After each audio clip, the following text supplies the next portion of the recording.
sets him up upstairs. He's a man reborn. Swing and a miss. Attack, attack, attack. I love it. Kyle Wright dealing. It was a beauty. Boy, did that ball explode. 9 strikeouts for Wright. Number 10. Wow, that's 11. That's going to be the end of the line, it appears. I don't know. No, he's letting him go. I love it. Back to the mound. He's going to get out of it. Kyle Wright throws 6. Faith rewarded. Swing and a miss. Struck him out. Matzik does what he does. Struck him out. Man, oh man. Ball game. What a fitting way to end this one, Jeff. This was a pitching master class.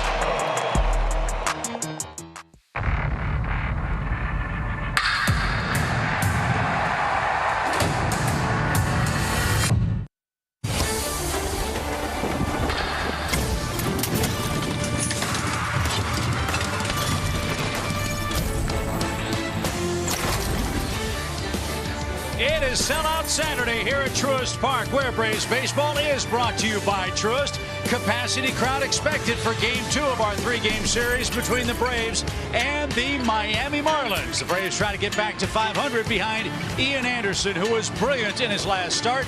Atlanta hopes to play follow the leader as it's getting warm. It's hitting season. And oh yes, we remember the great contributions of Jorge Soler, who just got his World Series ring. Good evening, everybody. I'm Chip Carey with former Marlin great Jeff Francoeur. Welcome to Game 2 of the series. It was a pitching masterclass last night, but the encouraging sign too for Atlanta, Jeff. The offense starting to heat up. Most importantly, Matt Olson with a couple of big RBIs. Well, he finally got a chance with runners in scoring position last night in the 7th. Made it from 1-0 to 3-0 with that double down the right field line. Everybody, when Freddie kind of left, look, it's sentimental. It's just Matt Olson, all he's done is come in a tough situation, and he's produced. You see that? His average on base percentage, the extra base hits, 7 doubles, his 7th last night.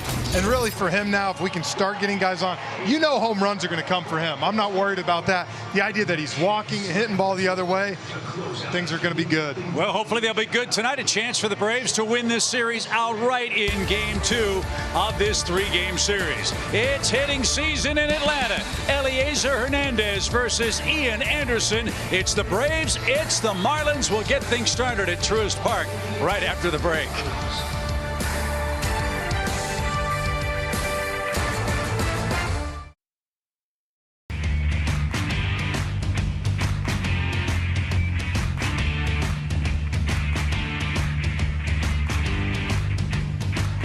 Yeah, it's time to play Follow the Leader tonight in Atlanta before a sellout crowd here at Truist Park. The weather in Atlanta is absolutely beautiful. Chamber of Commerce weather, not a cloud in the sky, as the Braves and Fighting Fish meet for Game 2 of the series. And by Follow the Leader, Jeff, we mean let's see if Ian Anderson can do what Kyle Wright did last night, and that is carve up the fish. Yeah, Ian first start out on the year not so good. Last start out in San Diego, much better.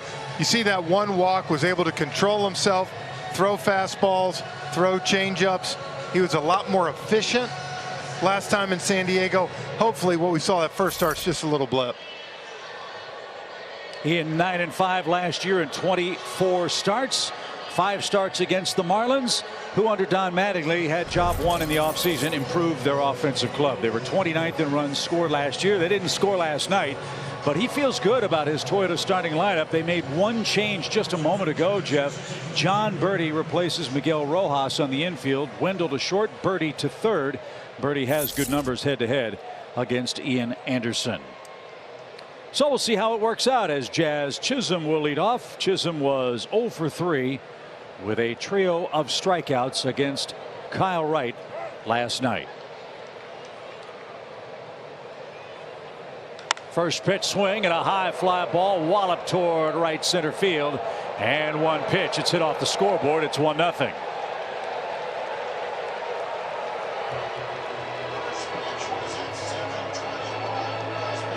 I don't think Jazz Chisholm liked being pinch hit for last night. No. You know, last night swung and missed at a lot of fastballs. Got blown right by him tonight. He got that bat ready. As you said, a guy that I'm sure Mattingly wants to play all the time. Has struggled lately against lefties, and here he just gets a fastball middle. And look, that's the story for Ian Anderson. can he get through the first inning with minimal damage? Yeah, I mean, look, that's going to happen every once in a while. The fact of the matter for me is, again, you got to throw strikes. So it's 1-0 Miami. Jazz Chisholm with a leadoff homer, his 4th of the year. And there's a strike to Jesus Aguilar. He struck out 3 times last night.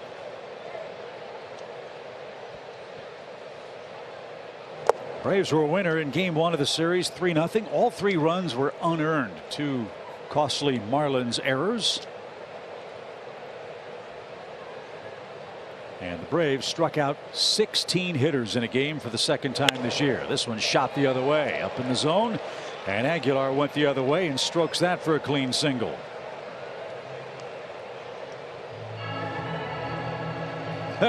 Aguilar with the sword slash into the Braves dugout. Change up. Yeah, just up in the zone. You know, good hitter like Aguilar. Talk about how big he is, but he can handle the bat, go the opposite way, and there he just gets a changeup up. Does what he's supposed to. Great pregame ceremony for Jorge Soler, who was 2 for 3 last night. World Series MVP for the Braves, now toiling for Miami. And boy, was he beaming ear to ear. He was. He had so much fun here, and he's got great relationships with everybody. Talked to him today before, and he said how special that was last night to get the standing O before his first at bat. Yeah, that was first class all the way around. And he showed the ring to the sellout crowd tonight. I mean, look, he was only here 3 months, 2 months for the regular season and the World Series, but he will go down as one of the, you know, probably 5 most iconic moments in this franchise history. With your first career home run being at or near the top of that list, right? Yeah, of course. I mean, yeah, then everything kind of just falls into place after that. That was a great segment with you on Braves Live before tonight's game. As Soler ahead, 2 balls, no strikes. And Ian finds the mark with that one. Ted Barrett, the crew chief, calling balls and strikes tonight. It was a good crew, good guys. We had a chance to visit with them before the game. Yeah, they were excited. They got to see your ring down there. You showed it to them. They could not believe it. Aguilar, short lead, and Soler fouled that back. It's 2 balls, 2 strikes. That is interesting. You know, we kept talking about how they're doing the challenges now, how the umpire comes out and talks. I thought it was interesting. Ted Barrett told us they kind of have a list of how they're supposed to do it. But I did hear him say as they get comfortable, maybe some personality will start to come out. Oh, your dream comes true, right? Yes. So Chisholm puts him up 1-0, his 4th career leadoff homer. And the 2-2 is fouled back and out of play. This is what we see from Ian. If you don't get him in the first, you might not get him at all. But Jeff, he exerts so much energy in the first inning. You know, it's 28-30 pitches, it seems, to get 3 outs. Well, just I think like anything, you feel like you're pitching uphill all the time because of that, instead of being able to kind of have a clean inning. And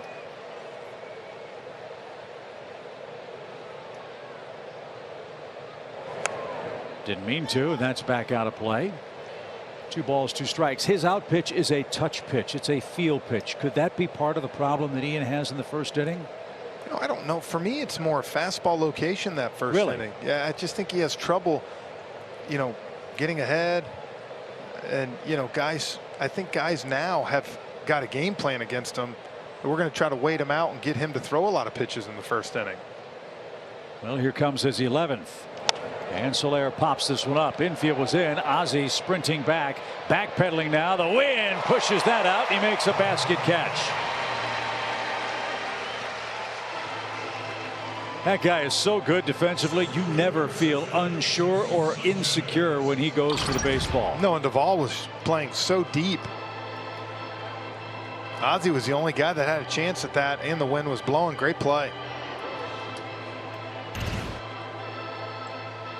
So that's a big first out. Your ground ball away from a double play, perhaps, in getting out of the inning. This is Jesus Sanchez. He was 0 for 4 last night.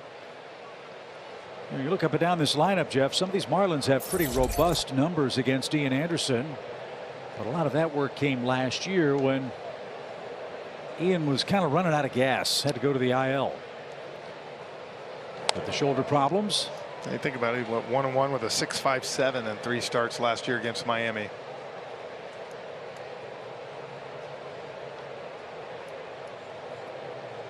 So he's only down 1 with Sanchez and Garcia coming up here in the Miami first. Marlins are 1-5 on the road, hitting just .192 so far away from Lone Depot Park in South Florida. No chase. That's where Kyle Wright made his money last night. Man, was that fun to watch. It was outstanding last night. Just pounding the strike zone. Talking to Don Mattingly today, he was very complimentary of Kyle Wright.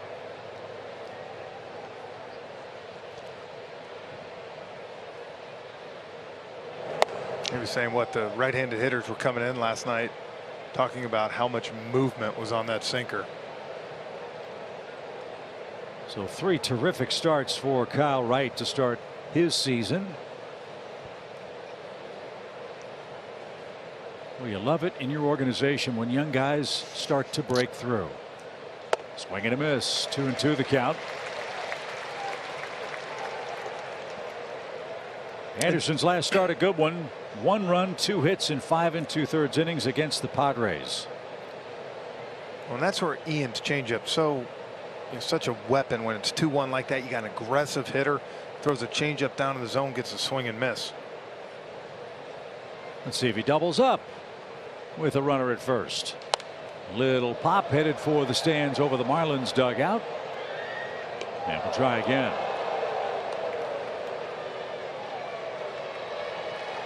Sanchez, good looking player. We saw him in the corners in the Marlins outfield last year. As we mentioned last night, they've searched long and hard to find an everyday center fielder. Lewis Brinson was one of them they acquired. Didn't work out. Sanchez, the 18th different center fielder to play at least 1 game for them since 2018. I have a feeling, though, this guy's going to stick. He's a good hitter. Pitch. He is way too high. Full count. So a decision for Don Mattingly. I'd kind of like to see Aguilar take off here. I don't think he's going anywhere. What fun is that? We got to get the stolen base back in the game, man. Short lead. Not going. And that's stroked into right field. A base hit with 1 out. First and second. That's the 3rd hit of the inning.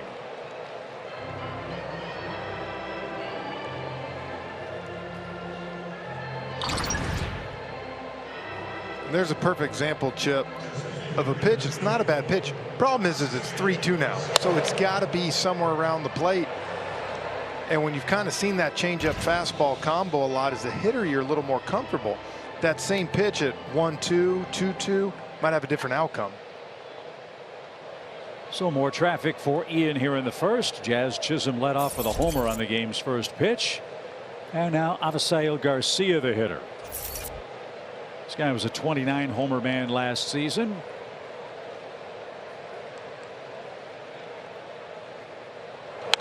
Anderson's hoping for a double play ball. Strike 1. Again, this is a different looking Marlins team. What's a constant is they have very good starting pitching. Their bullpen looks to be improved, Jeff, but Don Mattingly was feeling pretty confident about his offensive club despite this 5-8 start. He said, hey, we need more power. When a few of these guys in the lineup get going with a little more power, he thinks it's going to be a much better season. And no one denies the arms they have on that team. Their starting pitching is really good. Yeah, with Alcantara and Pablo Lopez. And the question is, can they score enough? Yeah, well, that was the problem. 29th in runs scored last year with the Marlins. They won just 67 games and had 29 one-run losses. Last night the Braves beat them 3-0. And to your point about pitching, they've allowed 2 earned runs or less in their last 3 games, and they've lost 2 of them. So that's a bit of a repeat story for Miami in the early days here. But Anderson's ahead of his man Garcia. No balls, 2 strikes.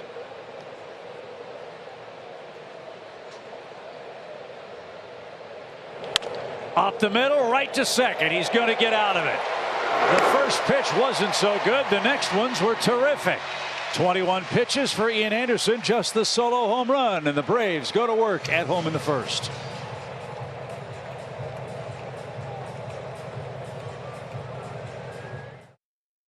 Only one. Nice work by Ian Anderson over his final 20 pitches of the opening frame.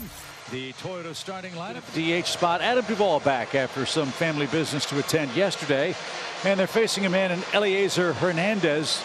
Not overpowering, but for some reason he's had the Braves number in his young career. Well, a guy that you talk about, he's not going to have high velocity, but what he's going to do is throw 90-91, paint corners, move the ball up and down, in and out, and he's got a really good slider. Throws a slider 35% of the time, Chip, but he will take a little bit off. He'll add a little bit, can really mix that up. Honestly, comes down, he knows how to pitch.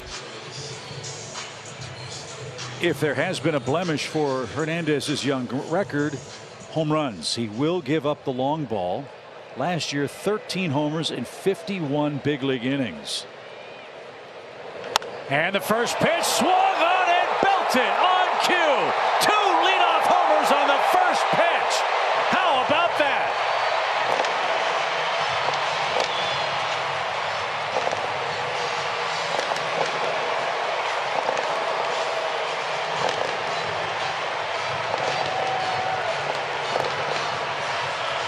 Jeff, I've been doing this a long time. I don't think I've ever seen a game start with leadoff homers on the first pitch for both teams. And both of them were hammered. Chisholm into the Braves bullpen. That went second deck chop house. Get the man a silver bullet.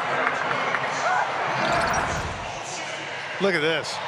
Almost same location that Chisholm hit it. Trying to go away, and he pulled it. And Ozzie, 6th home run of the year now in 15 games. 16th solo homer, 17th overall for the Braves, who are 3rd in the big leagues in home runs in the first 2+ weeks. And new life for Atlanta. We're tied for Matt Olson. It's a 1-1 game. You ever seen that before? No, but I tell you, that kid, Ozzie excites me, man. I love it. 6 homers in his last 11 games. So much fun to watch him play the game every night. Way outside to Matt Olson, who drove in 2 critical runs last night. He has reached base in 13 of his last 26 plate appearances. I mean, Jeff, you can't ask for more than what Matt Olson has done here in Atlanta. No, he's got off to a great start. And I thought, you know, talking to Freddie out in LA too, it was great to hear Freddie talk about how happy he was for Matt. I'm glad for him that he can get off to a start. Pop fly foul. It's 2-2 to Olson. Again, talking about the 2 best first basemen in the National League. And now he's here for 8 years. Couldn't ask for more than that. So our game tied at 1-1. What a thunderous start to the first inning, as that's low for a full count. So for Hernandez, he's allowed a home run every 4 2/3 innings in his brief big league career. And Ozzie and Jazz Chisholm yucking it up as they may have made some history tonight. Smoke towards short. Oh, nice pick. And the peg to first is in time. That was Joey Wendell, who was acquired from Tampa Bay. Don Mattingly was raving about him, and you know he's raving about this too. Ozzie's probably telling him, you hit it in the bullpen, I went second deck chop house. That was a no-doubter. Look at that. Fan made the catch also.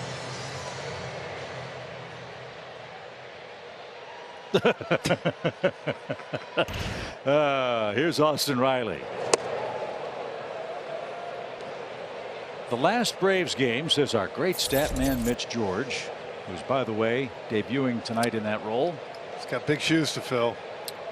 The last Braves game where both teams hit a leadoff homer. May 1st, 2017, Michael Conforto and Ender Inciarte turned the trick for their respective teams.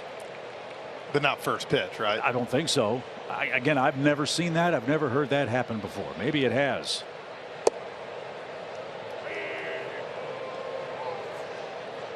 One ball, two strikes for Austin Riley. Looking for his first hit as a new dad. If you missed the news, Austin and his lovely wife Anna welcomed Eason to the world a couple of days ago. And the 1-2 pitch. Well, you got to know Ronald's hit first pitch home runs quite a few times. So the question is, has anybody done it against him?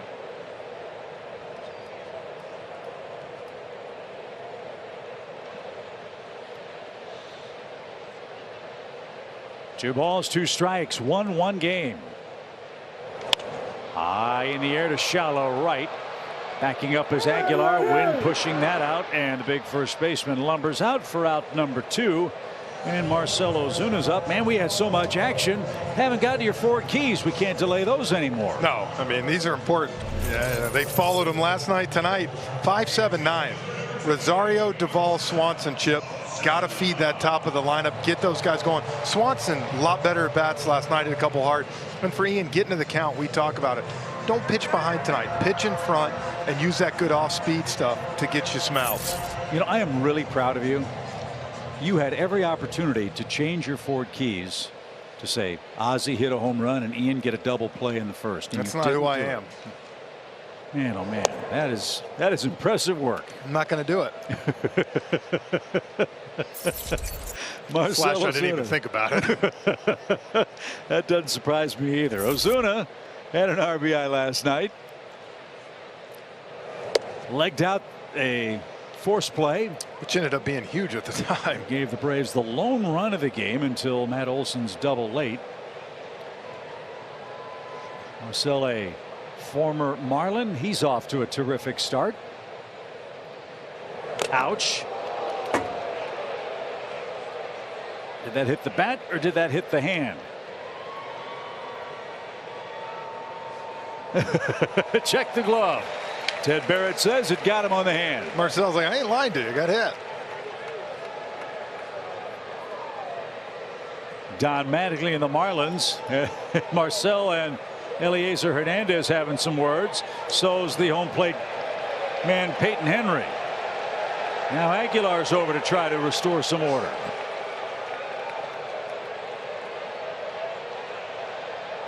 We all know the history of the Braves and the Marlins with Ronald Acuna Jr. I don't recall any history between Hernandez and Marcell. I don't think there's history. I don't think he's barking at Hernandez as much as he was a catcher. I think the catcher might have been saying it didn't hit him, if I had to guess, Chip.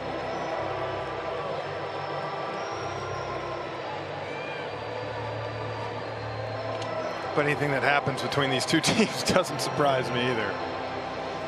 Well, Henry over, still jawing. He's about 20 feet away from the first base bag as Ozuna's placed at first after being hit by the pitch.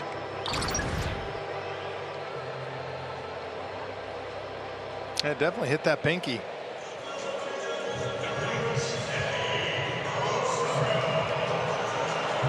Reminds me of a play with Albert Bell. He got hit by a pitch one time and refused to take first base. I remember that. Wanted to stay and hit.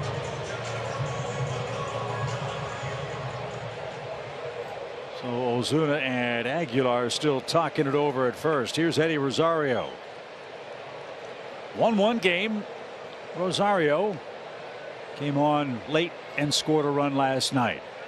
Remember Ozuna, a longtime Marlin. Yep.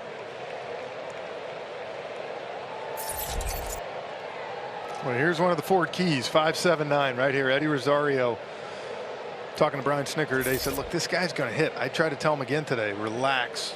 Do exactly what you did when you got here last year. You just had fun and swung the bat.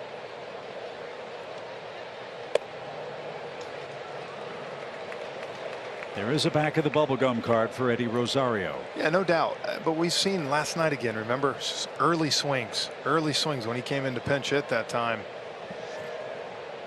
Now you've seen a little bit. 2-0, getting the hitter's count. See what you can do.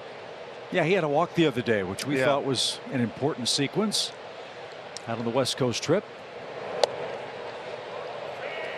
A 2-0 breaking ball. And that found the mark. 2 balls and a strike. As you said, this guy throws strikes. Yeah.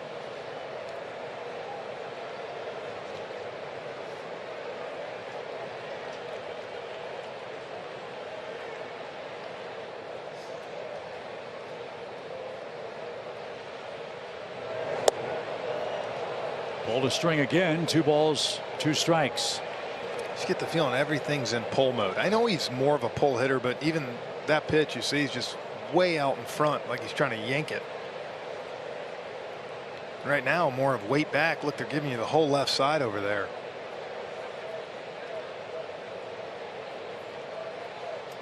Short lead. Hernandez ready. Here it comes. And a swing and a miss. Off speed takes care of Rosario. But what a start tonight in Atlanta.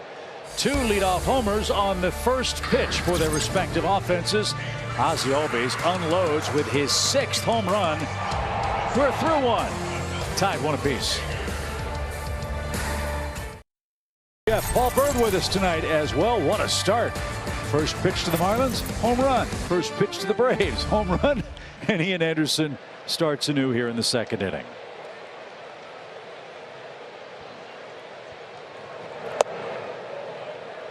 Just a little low to Brian Anderson, who's playing right field for Miami tonight. Didn't mean to swing.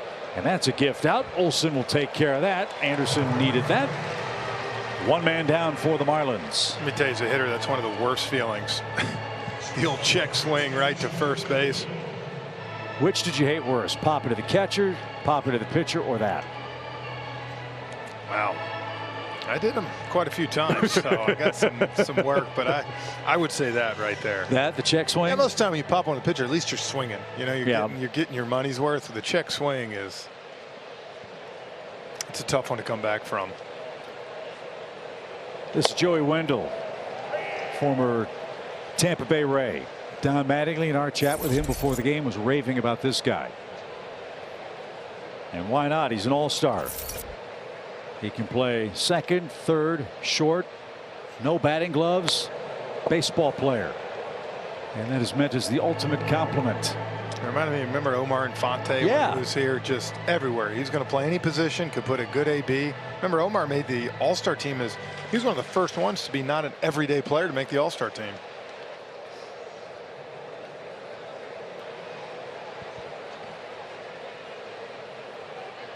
Anderson a little crisper here in the 2nd inning.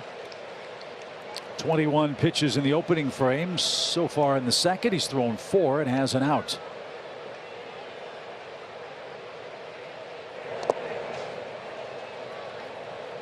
And 1 ball, 2 strikes.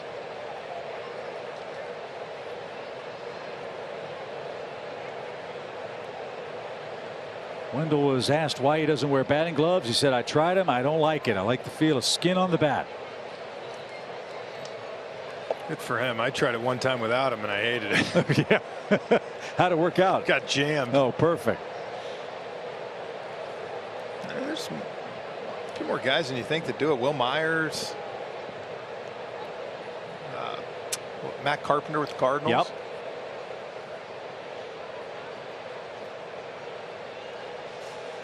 Grab some of that red clay and get after it. That's what Joey Wendell's doing tonight. And this one served to short. He's hustling down the line, but is out number 2. 3 straight results via ground ball for Ian Anderson. That's good news. As he works with the bases empty, Jeff, our Coors Light beating the pressure feature. Yeah, that's the first start he had this year against Cincy. It was the only time in his career he's allowed more than 4 earned runs at home. He's so good down the stretch. Went 5-0 in his final 9 home starts of 21, including the postseason. So John Birdie's the man that was put in the lineup once Rojas was scratched. I believe I heard flu-like symptoms was what affected Rojas today. A lot of that going around Atlanta. The pollen count is sky high. Yes. So it's John Birdie, who's 5 for 8 in his career against Ian. It's a nice fallback position for the Marlins.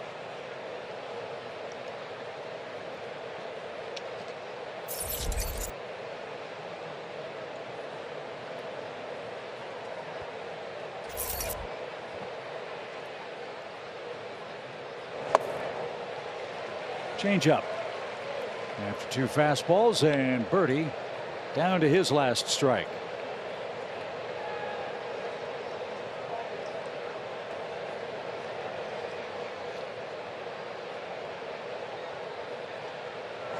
A swing and a miss. Nice comeback inning for Ian. His first strikeout.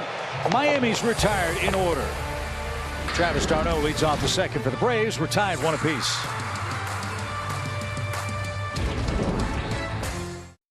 Second coming up, Jeff. Here's our stats with Lowe's feature. Yeah, the Braves last 14 games versus the Marlins, 11-3. Outscored them by 27 runs. Really, the pitching's been great. Held Marlins to a .222 average. And they're averaging 11 strikeouts a game in that stretch. And Kyle Wright added to that total last By night. himself. By himself, exactly. Braves struck out 16 Marlins in game 1 of the series. Ian Anderson has his first strikeout of the game tonight with d'Arnaud, Duvall, and Dickerson coming up.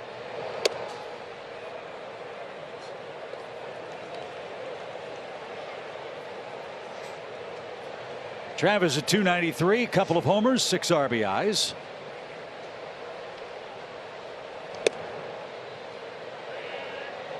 Yeah, even count now, 1 and 2. After that breaking ball found its mark. This is where Jeff talked about this part of the order. Get them going, heat up, feed the top. And bell tie right down Peachtree. d'Arnaud was fooled, and back-to-back strikeouts for Hernandez. 1 out.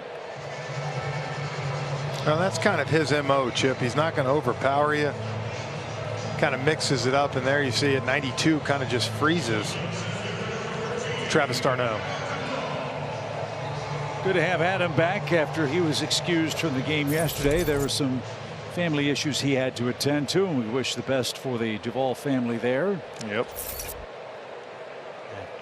Adam, a former Marlin, has worn him out. 9 extra base hits in his last 14 games played against his former team.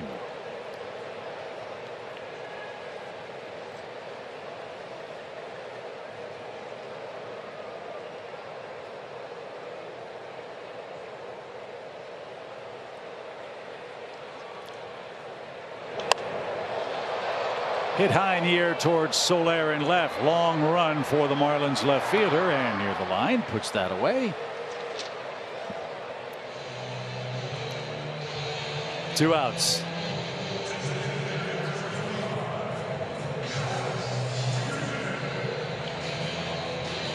Here's Alex Dickerson.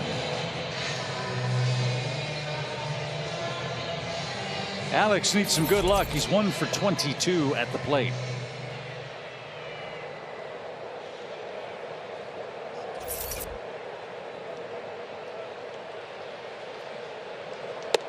And off the plate, 1 ball, no strikes.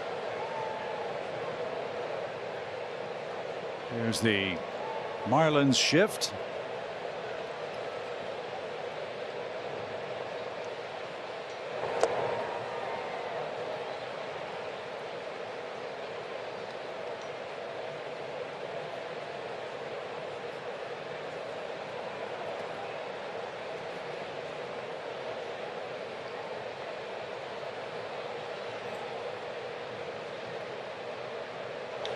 High fly ball toward right, but not enough carry for it. Anderson is there, and that will retire the side. We're tied after 2.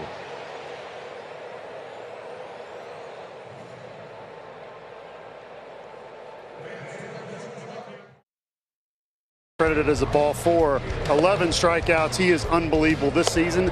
Tied second most Ks in MLB with Ohtani. Only Rodon has more. And guys, as far as the Atlanta Braves, first 3 games, most strikeout, that honor belongs to John Smoltz with 29. So right behind him, maybe you can get 29 or 30 next year. An incredible start to Kyle Wright. And let's face it, guys, this team really, really needed him. Yeah, he's been great, Paul. And Ian Anderson back on the beam here. What do you ascribe, Bertie, the change in Kyle Wright, or the success of Kyle Wright from this year to last? Last year, I do think it was great. Snitz mentioned it, him going down to AAA, getting a full season to learn himself and what he does so well. What is that specifically that he learned? That his curveball's really, really good, that it's his best pitch. that his sinker is also really, really good, and it's okay to get ground balls up here. So I think we saw last night the combination of him using his best pitches, the two I just mentioned. Then when he elevated the fastball, four-seamer up in the zone, it just looked 100 miles an hour and blew everybody away, and he threw a good changeup. That's Peyton Henry. He swings and misses. Back-to-back strikeouts for Ian Anderson. So, Jeff, big picture with Kyle Wright pitching the way he is. Ian Anderson now settling in.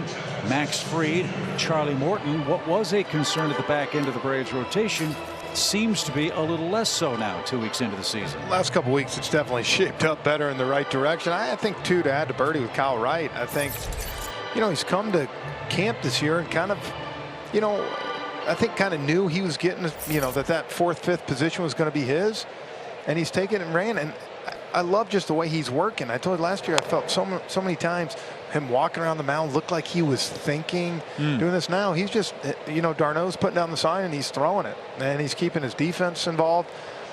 And that sinker right now is as good as any right-hander we see. And first the pitch. When a manager and former player the caliber of Don Mattingly is shaking his head and oohing and eyeing over a man's stuff, that tells you all you need to know. With him, it's never been a stuff thing, Chip. From the first time he ever threw, when we announced we knew he had great stuff, is can he mentally do it and do it night in and night out? How about that comeback for Ian Anderson? Chisholm, after homering on the first pitch, is disposed of quickly here in the third, and that's 3 straight strikeouts. Look at that changeup. Bottom part of the zone, falls off, ends up almost by the white line. So Anderson, after the shaky start, got a double play from Garcia. Marlins haven't sniffed a hit yet since that time, as that one missed to Jesus Aguilar. 1 ball, no strikes. Guys, you mentioned Darno. Side note, Kyle Wright threw 95 pitches last night and shook off Travis only once. Gave up a base hit. I'm sure Darno let him know about that. He said, "I'll never do that again." Good stuff. Thank you, Birdie. Aguilar with the bases empty here. Miami got 3 hits in the first inning. We're tied 1-1, and that's back and out of play. Seen some history tonight. It's only the second time since pitch counts were tabulated that the leadoff men have both homered on the first pitch of a game. Albies turned the trick for the Braves. Jazz Chisholm for Miami. And that ball is corked to right field. Rosario to the warning track. He's got plenty of room. And that retires the side. 9-1-2 coming up for the Braves in the third inning. We're still tied.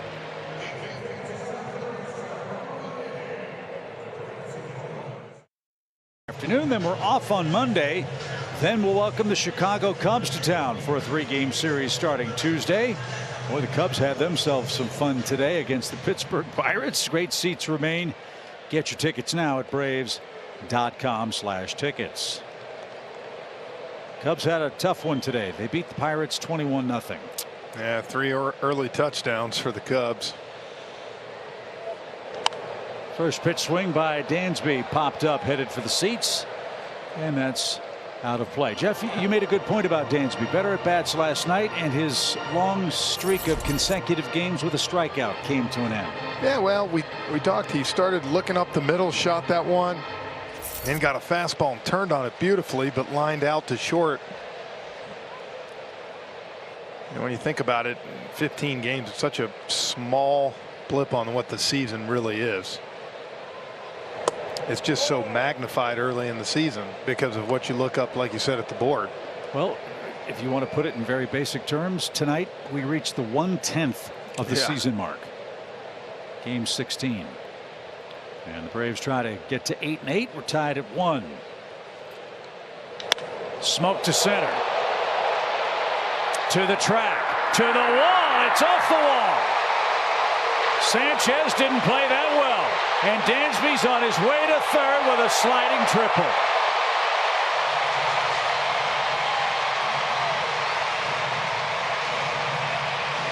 What happened to Sanchez in center? kept looking back. It's almost like he didn't know where the wall was. With that being said, that ball hit 3/4 up the way the wall. And Chip, where did that ball go? Center and right center. Yes, that's Dansby. Sweet spot. He hits it so good. Means he's staying on the ball. He's seeing it. You get him hot down at that bottom of the lineup. Ronald back in a couple weeks. It's gonna be some runs scored here this summer.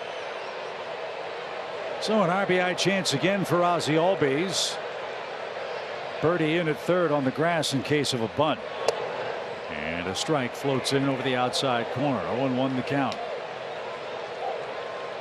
So the first triple for Dansby Swanson. And Sanchez's inexperience showed on that play. In center field, let's see if the Braves can take advantage here and break the tie.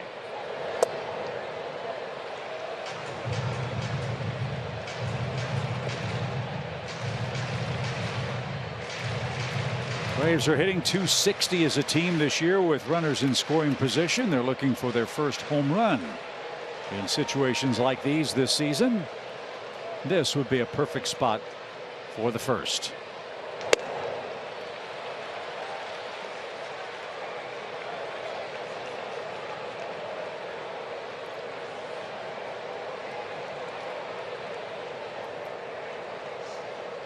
A homer, a hit batsman, and a triple for Don Mattingly's starters so far allowed tonight.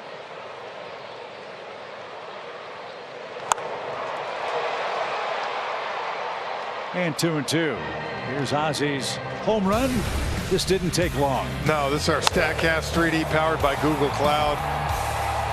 Up in the second deck of the Chop House. Look at that. It's a bomb. 400 feet. Might remember the one he did against Cincinnati last year to walk it off. Wind blowing that way for Albies. 2 balls, 2 strikes. Again, for the second time since pitch counts have been tracked, both teams' leadoff hitters hit a first pitch leadoff homer. It happened tonight with Jazz Chisholm and Ozzie Albies. The first time it happened also involved Miami. Miguel Rojas and Jonathan Villar of the Mets. That was last September. So it is really rare, but it's happened twice in the last 2 months in which regular season baseball has been played on a full-time basis. Fly ball center. That'll be plenty deep enough. Sanchez is back. There's the catch. Dansby will tag. Ozzie has a 2 RBI night, and the Braves are in front.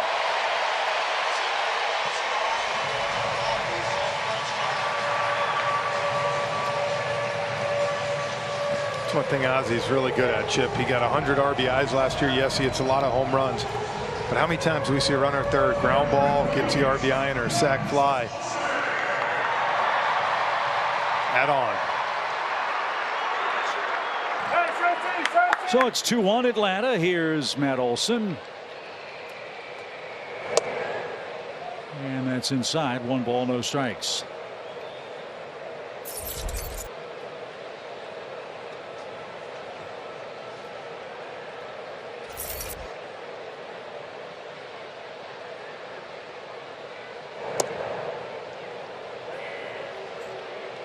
Might have got a call there on that changeup low. Close.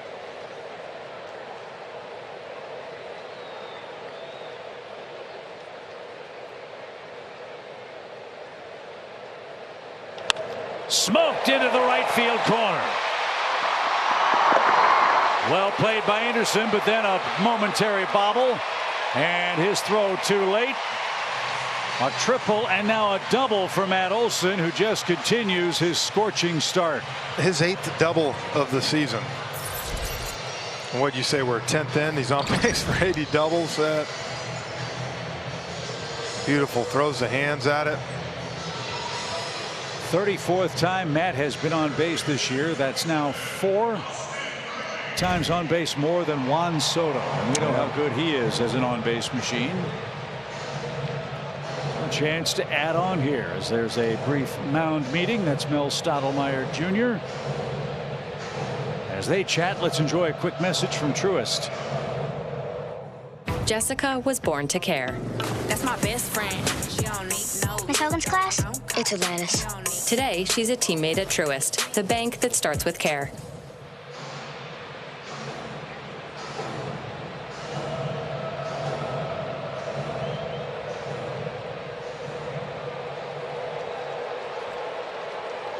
Packed house like in this start. A lot of excitement early in the game. 2-1 Braves in front. Riley popped out in his first trip.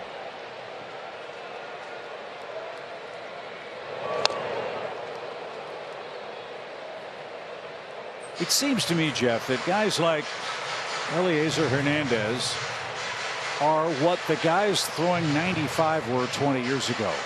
Everybody throws so hard right now that his pitches can be devastating, as they seem to be at times below hitting speed. Exactly. When he's throwing it well and when he's located. Problem for him is when he's not locating, you can't get away with what the guys can that throw 96, 97.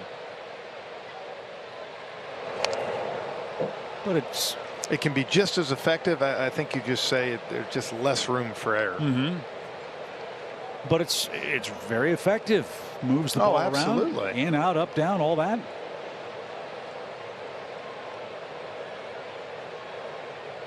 Two runs on 3 hits. The Braves have another threat with Matt Olson at second. Outfield straight away for Riley, as you'd expect.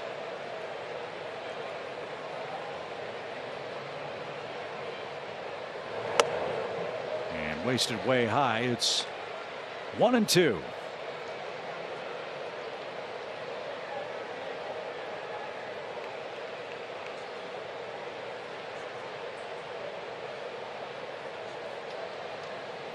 What did you say Riley's going to have? Dad power? Yeah, he should have dad power here. But I did say he's got to get some sleep first. I would say one goes with the other, right? Yeah. Very true. Were your kids born during season or after? During the season. One of them. Emma Kate was born at the All-Star break, actually. That was good timing. Good timing, yes. But what an adjustment. What a wonderful change in life for the entire Riley family. There's nothing better. So a hit could score a run, perhaps, as Jazz Chisholm playing peekaboo behind Matt Olson at second base.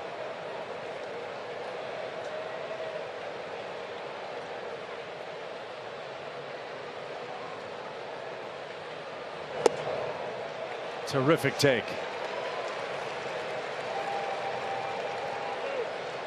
And again, this is where Austin, to me, has come so far as a hitter. 0-2, doesn't panic, turns it back into a 3-2 count.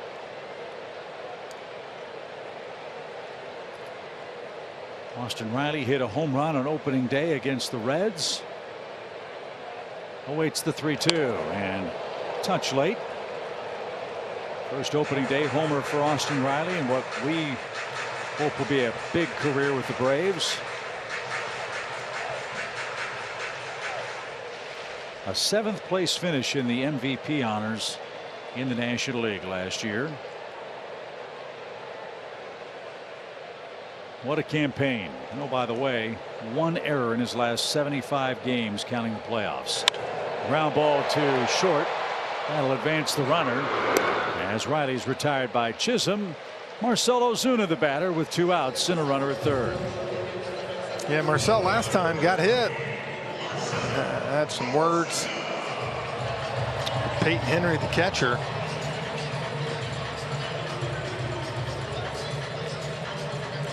And still not talking to each other. Nope.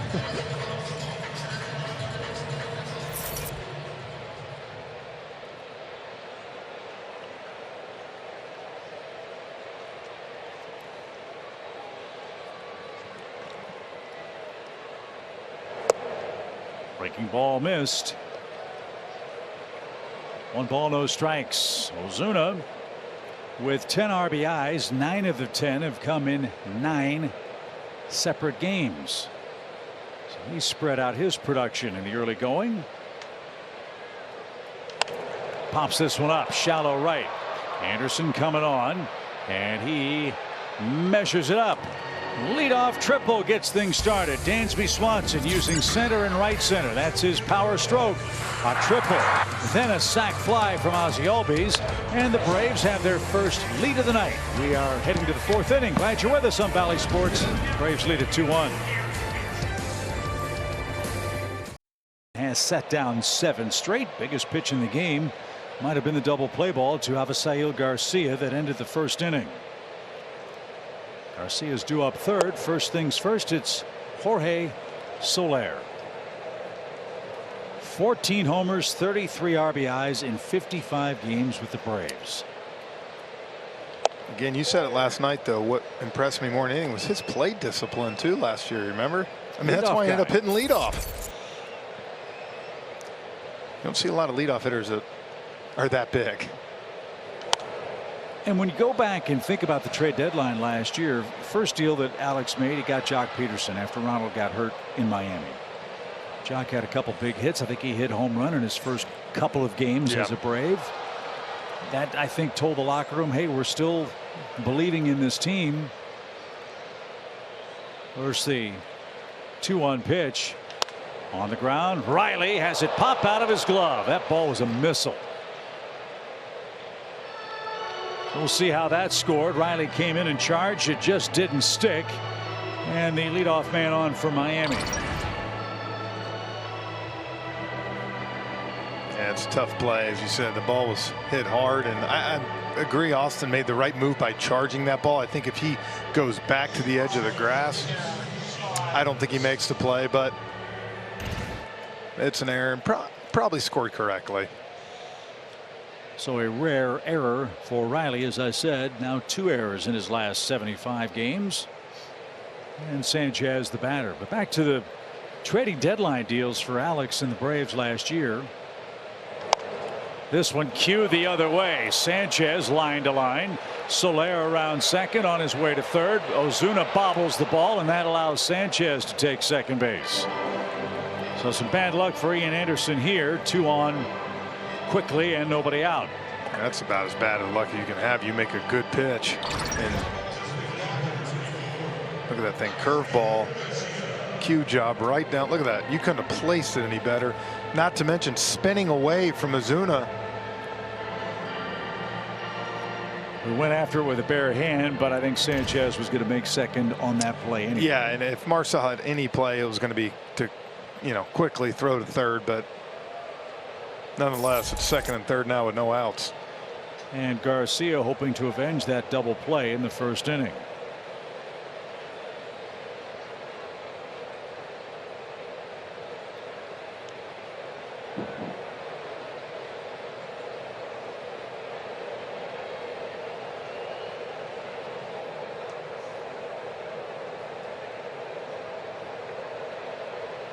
Atlanta leads 2-1. Second time through the order for Anderson.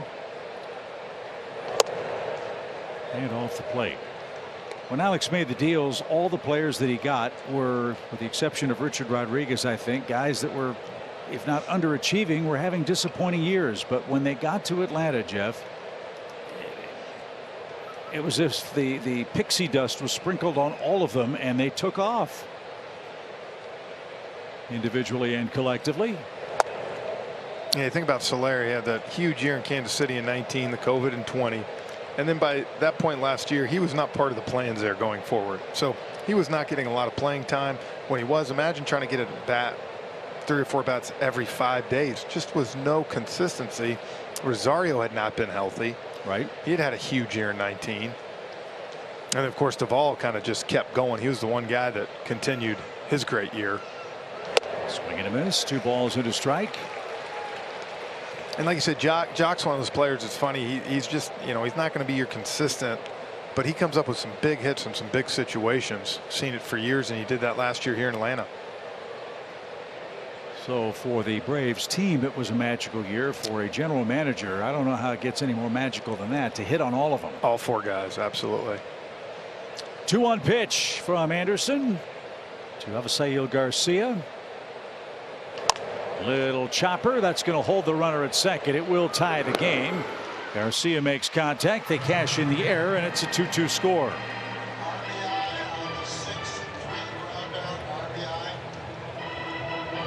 Tells you how cruel baseball is. You get 3 ground balls and it costs you a run. Yep. And you still only have 1 out and a runner in scoring position. I think it's easy when you talk at the trade deadline. You go get a Trey Turner. You go get a guy like that. You expect them to put up big numbers. These weren't 4 guys that came in with a lot of. I don't think they got them, and anybody thought, wow, the Braves now that's put them over the top. They just slowly kind of built it. Momentum going to the postseason and carried it through. Brian Anderson, the batter, and ball 1. Anderson was out on that check swing roller to first in his first trip to the plate. That was back in the second. Ian Anderson gave up a home run on the game's first pitch, and after a little trouble in the first inning, set down the next 7 hitters in a row.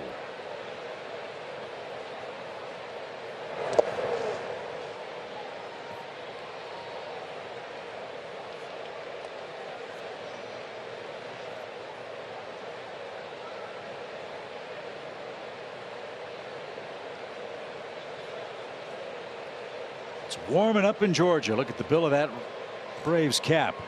And you're seeing that ball Ozzie hit into the chop house in the first. That whole first homestand. It's a home run for sure, but it's not going that high up. 2-0 count. Anderson bailed and wailed, didn't get it. And 2-1. One other noteworthy change in baseball: humidors in every major league ballpark, trying to regulate the baseballs. Some say there's been some effect. Home runs seem to be down. Batting average certainly down in Major League Baseball at the start of the season. Did he go? Nope.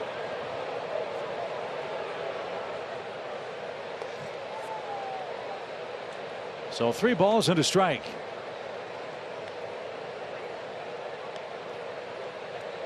Wendell waits next.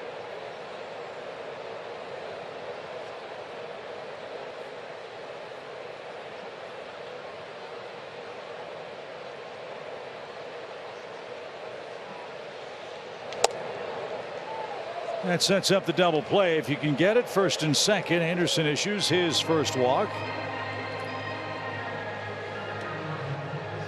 First and second. 1 man down.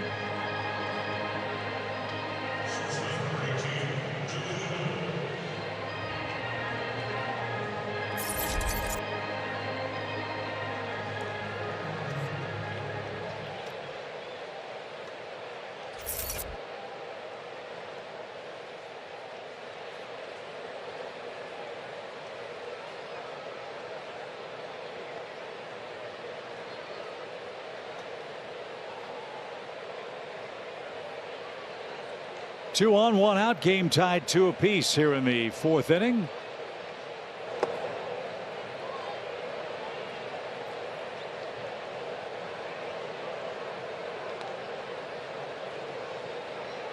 Wendell was originally drafted by the Indians.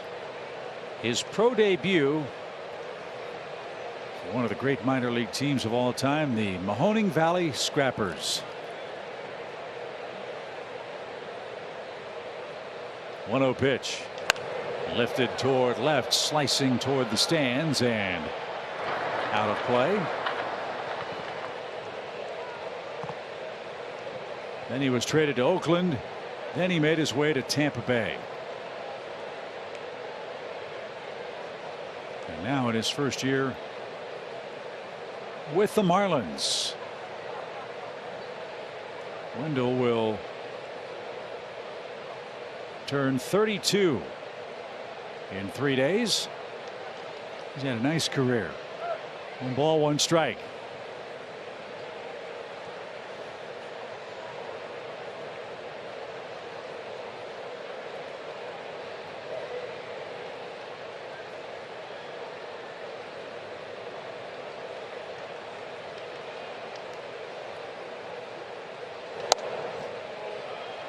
Pretty good pitch.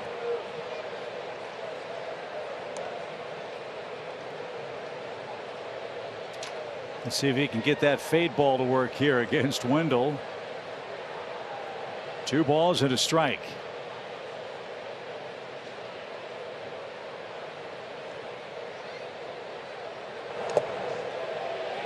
He went 2-2.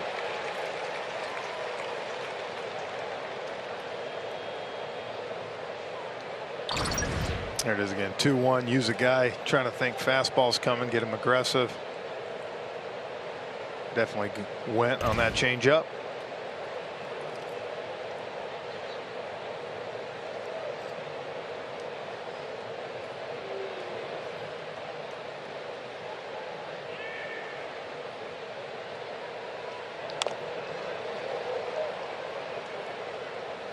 We'll try again. Hardly a seat to be had at Truist Park tonight.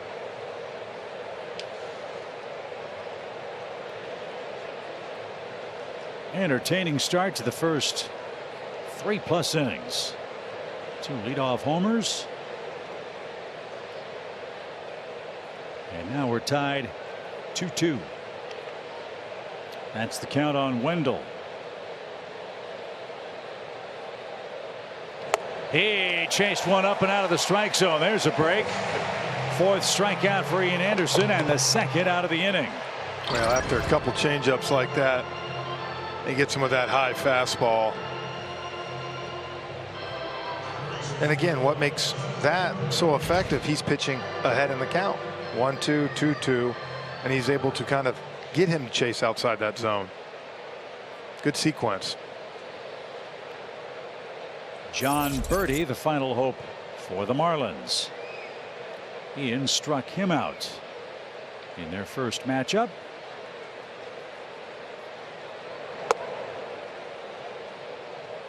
Ball 1. The inning started with an E5 hard hit ground ball that just didn't stick in Austin Riley's glove. A double and ground out later, Miami has tied the game. Anderson walked. Wendell just struck out. And Birdie awaits a 1-0.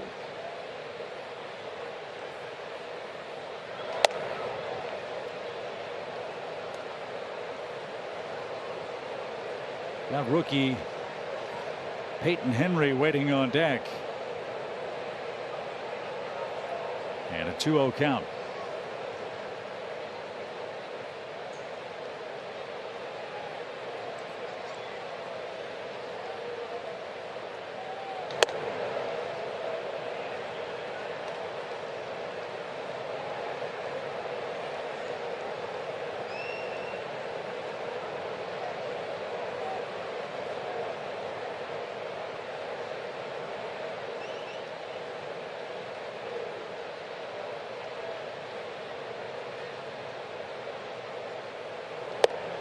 Four straight, and that loads him up.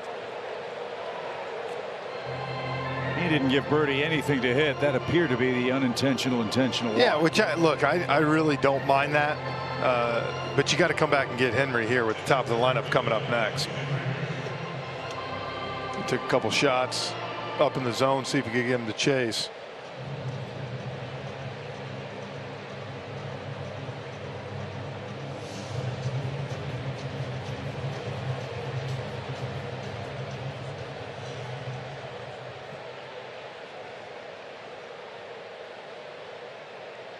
Peyton Henry out of BYU and originally the Brewers organization. Big spot for him here. Bases loaded, 2 outs.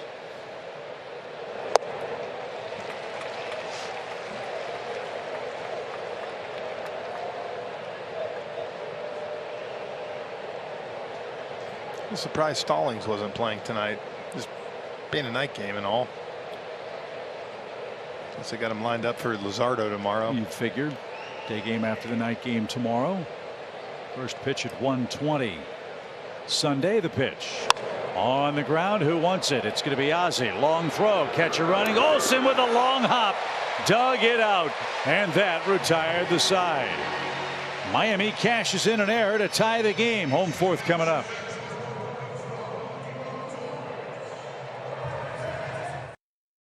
him and Albert Pujols, the two dominant right-handed hitters of our generation, and he's well on his way to Cooperstown, and that's pretty awesome. 7 men, 3,000 or more hits and 500 or more home runs. You mentioned Albert Pujols. He and Cabrera, the only two active hitters with 3,000 in the major leagues. And for Miguel Cabrera, who's been such a role model in so many ways for players all across our sport and certainly in Central and South America, first Venezuelan-born man with 3,000 hits. Man. Still remember him bursting on that scene in that World Series in 2003.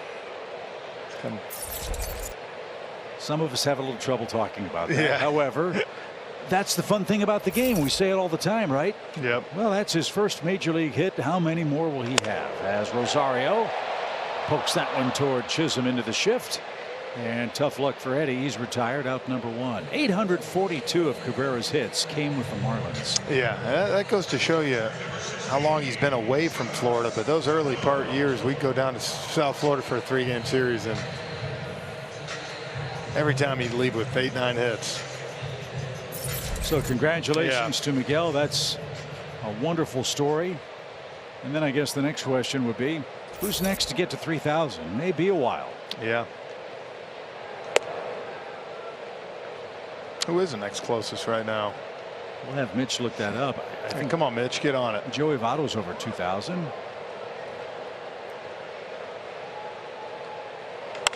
Right back off the pitcher's leg. It bounces off the bag, and Chisholm can't handle it with a bare hand.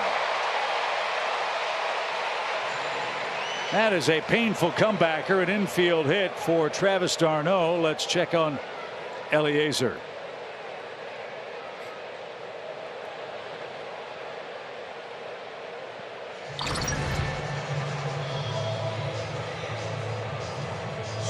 Just off the glove.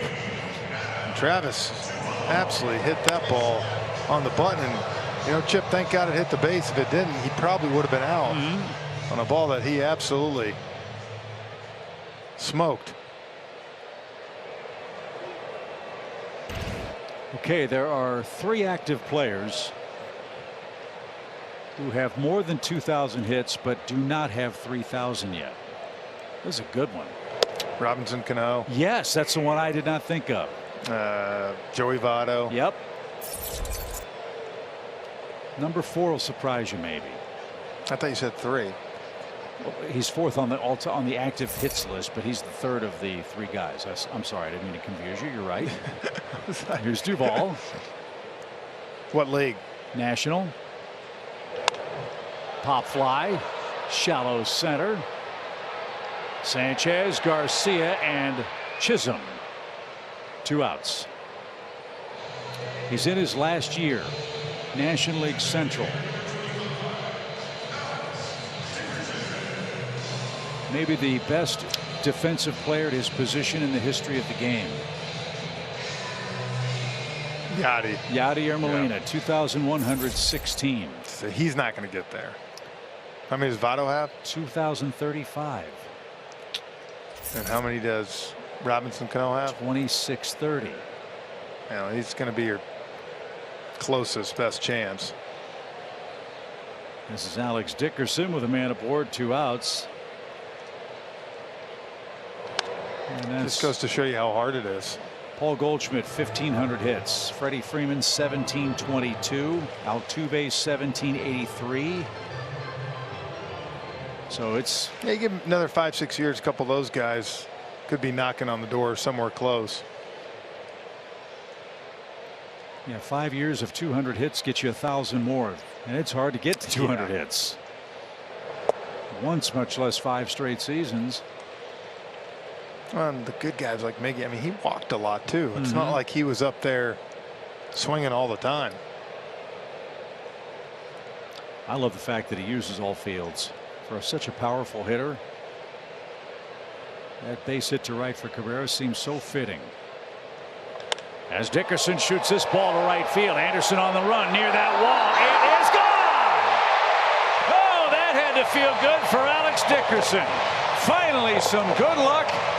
A big fly into the chop house seats, and the Braves take the lead with some 2-out thunder here in the 4th.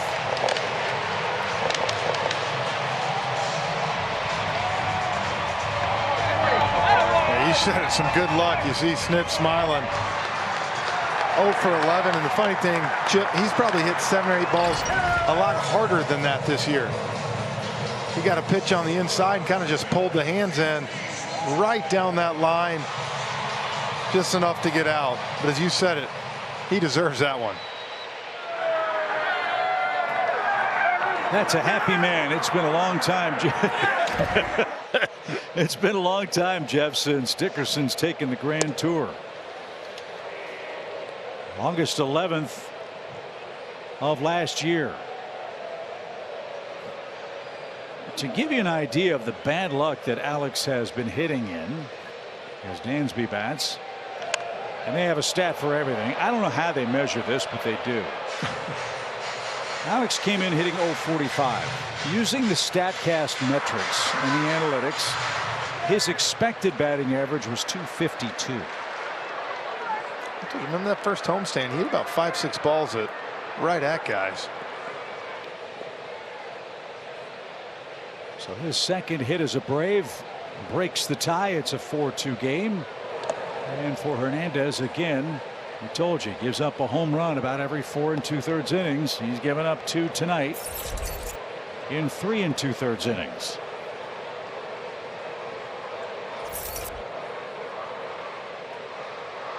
And another reason for Alex to smile, that is the first home run for a Brave with a man on base since opening day. It snaps that streak of 16 straight solo home runs.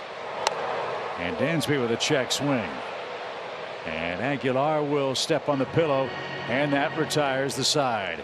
Alex Dickerson, the Braves DH, was designated to hit today, and hit he did. A 2-run homer. That's nice to say, and we head to the 5th with the Braves in front.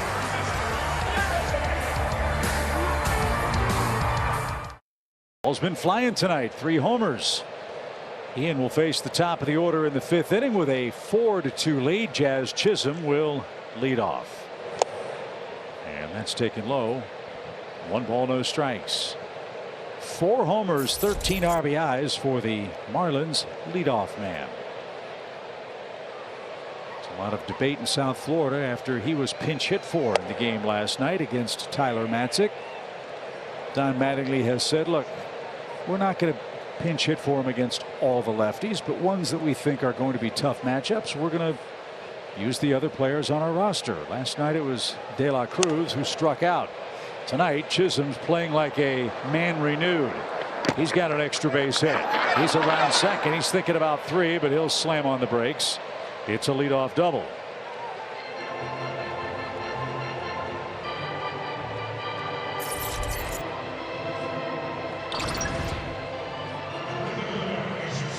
Got it right off the end of the bat. You can see tried to. It's not a horrible pitch. Pretty good job of hitting, and honestly lucky he only got a double on that ball. Usually for a guy like him down the line, that's a triple. So Anderson back in the soup here with a 2-run lead. Aguilar the batter. He's 1 for 2.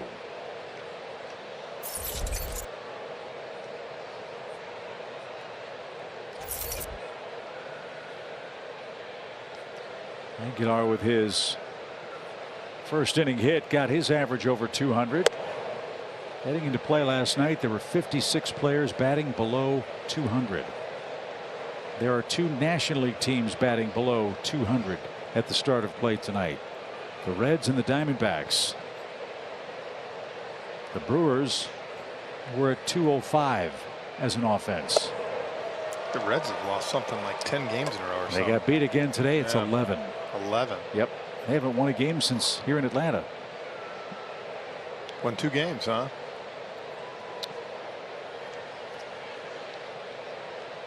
Two and 13 now. High in the air to left, but right at Marcel. Chisholm isn't going anywhere. And Anderson gets Aguilar to fly out. No advance to the runner.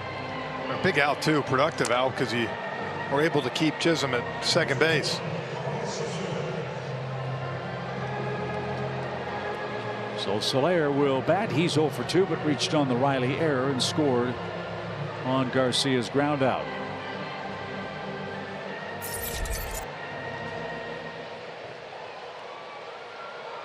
Anderson has walked a couple. He's struck out 4. He has surrendered 5 hits, but he has a 2-run lead thanks to the Dickerson homer.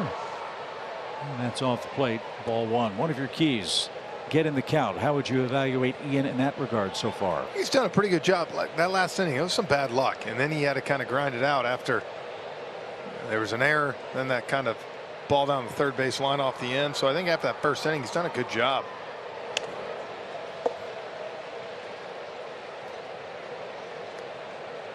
Bertie, what do you think? I think Ian's the best on the team at navigating when he doesn't have his best stuff. And I'm going to call him Houdini, because just when I think he's in trouble, he somehow gets out of it and always gives you a chance to win. Is that fair?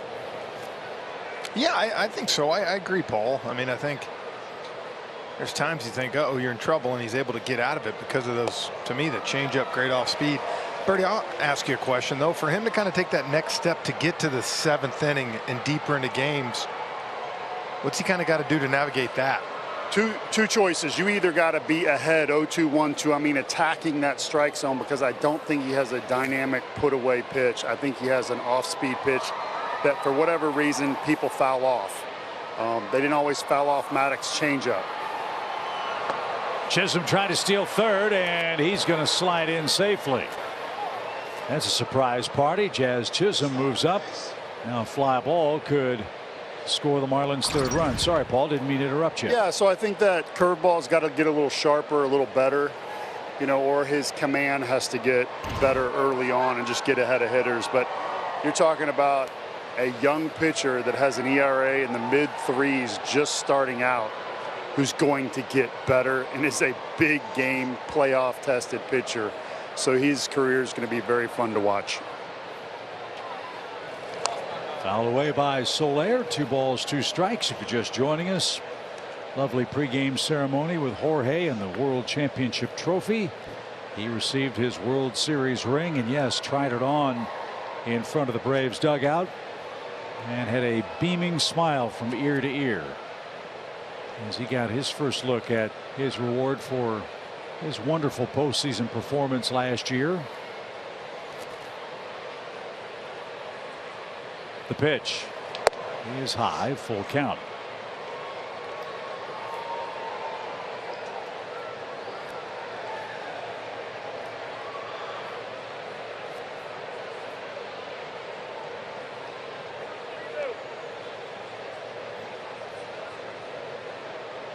Chisholm at third with 1 out. And the 3-2 pitch to Soler is coming. And that's lifted softly on the infield. Olsen drifts out. Cut of the outfield grass, puts that away. No advance. To Paul's point, There's the, big yeah, game, big moments. I mean, there's the Houdini act. And again, a 3-2 count. It's tough because you watch it, and like Bertie said, you keep thinking, uh-oh. And then he makes a pitch when he's needed to. Last time with the bases loaded was able to get out of it with 2 outs. And now runner at second with no outs, and he's got a chance to get 1 more out and get out of this thing through 5 with a 4-2 lead. This guy, though, has been a tough out for him. He's 2 for 2 tonight and is 5 for 6 in his career. Jesus Sanchez, the Marlins center fielder. Granted, the last hit was a cue job down the left field line.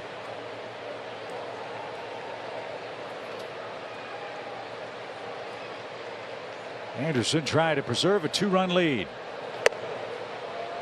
And that's high, ball 1.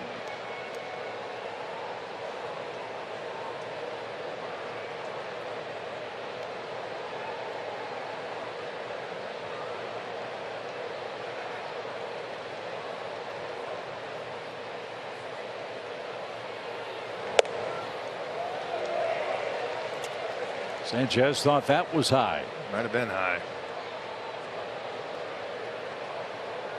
So it's even, 1 ball, 1 strike.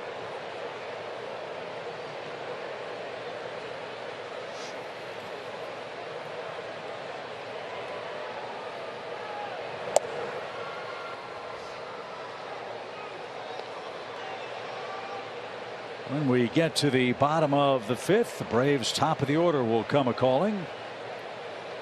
Ian now with 84 pitches.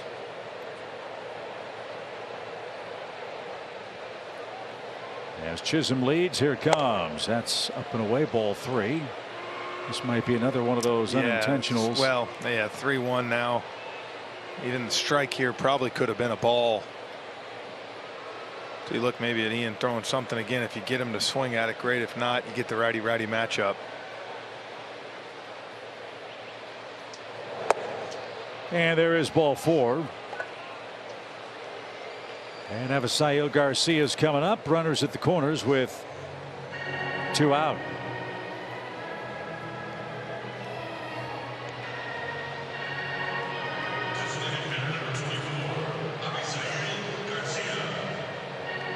Garcia, 86 RBIs last year. As we told you, the Marlins really banking on a much improved offensive club. Wendell, Soler, Garcia among others. Jacob Stallings hoping to lift Miami's offense out of the next to last spot in runs scored in baseball this year.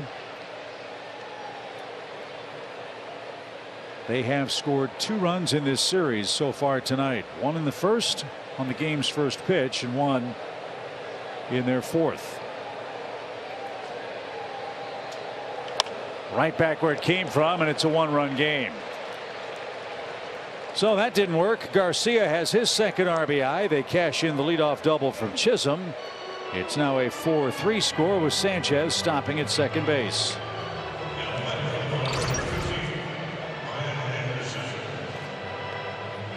I tried to get ahead there. First pitch fastball and just got too much of the plate.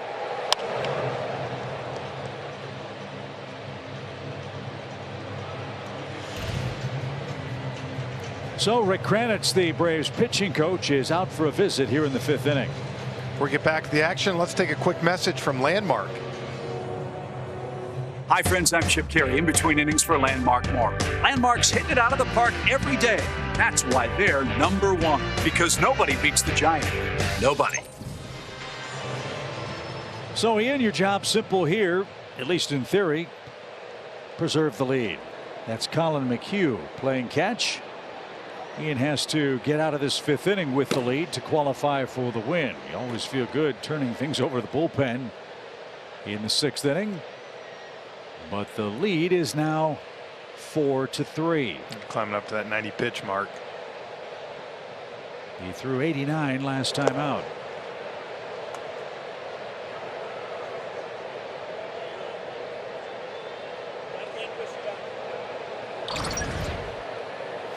Guys, this is what I'm talking about as far as getting ahead of the hitters. What does he need to do to become more effective as a major league pitcher as he grows? Get ahead of the hitters and develop that breaking pitch, and then those are the next steps for him. Yeah, 2 strikes on 3 pitches to 13 of 16 hitters against San Diego. I don't think the ratio's been quite as high in this one tonight. He's had flashes of it. One point Ian set down 7 straight that got him through 3 innings. Yeah, Bertie, I don't think we've seen as much of the curveball too so far this season from him. No, we haven't. It's something that he did work on this offseason. 2-0 count. Anderson didn't get it. And guys, that's just so good right there. And so many pitchers don't learn to throw a good changeup till they're in their 30s. He's picked it up early, so when he adds that breaking ball and it's just a little bit better, gets out of the hitters, he will be dynamite. 2 on, 2 out.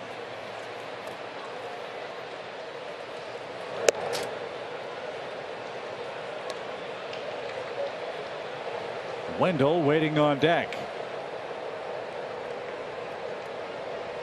This might be the biggest pitch of the game for Ian Anderson personally. Marlins are waiting him out. He made a big pitch. 3-2. The runners will be going with 2 out. And Anderson's got to pitch 5 with the lead. And that's where it starts. 3-2. Anderson's got to know best pitch is his changeup. So is he going to throw it here? But you also have to respect the 93 to 95. So let's find out. Runners lead.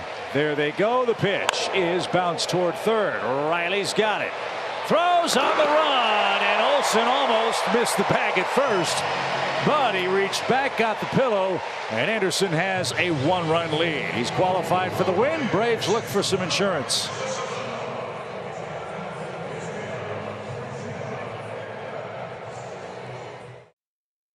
Have that lead after 5 innings. As Birdie said, didn't have his best stuff tonight, but he battled and made some big pitches when he had to. So let's see if Ozzie and company can add to a 4-3 lead. And that's what you're hoping now. Lean on the offense a little bit to get a couple more runs here and give that bullpen a little breathing room. Ozzie with 2 RBIs, including a leadoff homer. His other ribby came in the third. A sac fly brought home Dansby Swanson.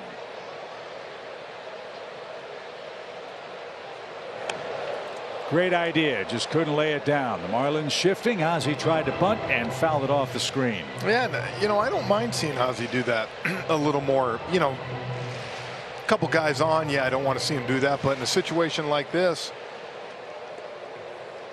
with his speed and middle part of the lineup behind you.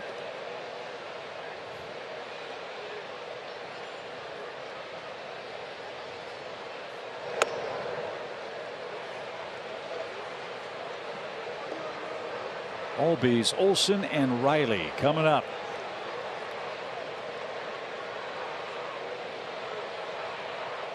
The Braves are trying to get back to 500 tonight.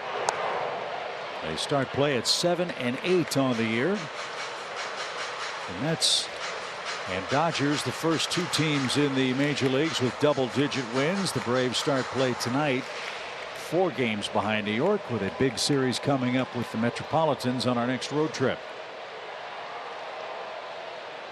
1-2 pitch. You got to imagine with what they've done and getting off to a good start, that place is going to be rocking next week when we go up to New York. Look, as Braves fans, you hate the Mets, right? But when the Mets and the Yankees are good, it's good for the game. And when that place is packed, well, it's fun. It's a fun atmosphere, just like Truist Park tonight. The 2-2. Ozzie hit that ball before it hit him. It was definitely, I think that ball was going to hit Ozzie if he did not foul that off.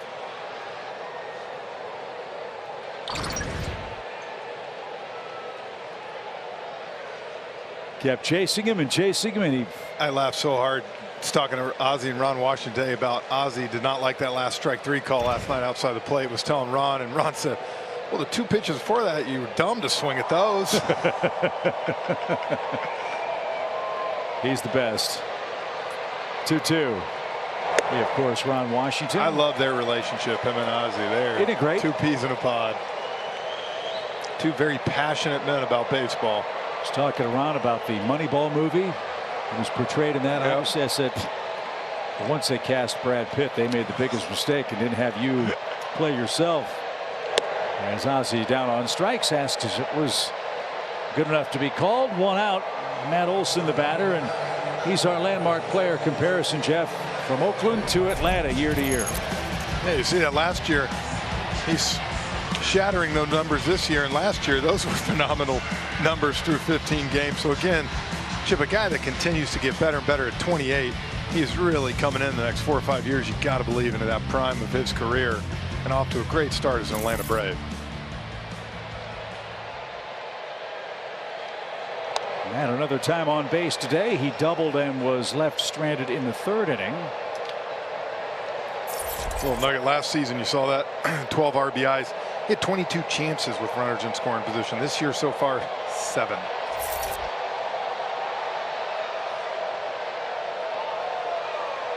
A 1. Lifted foul.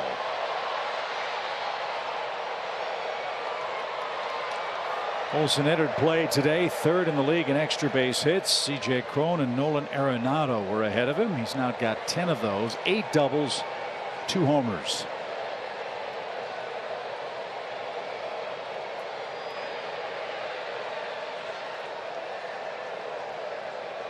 Riley on deck. He had a good cut, fouled away.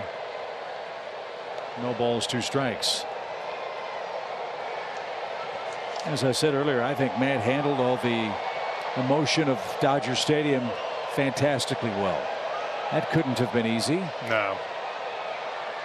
And he got his share of hits against LA too. That was great.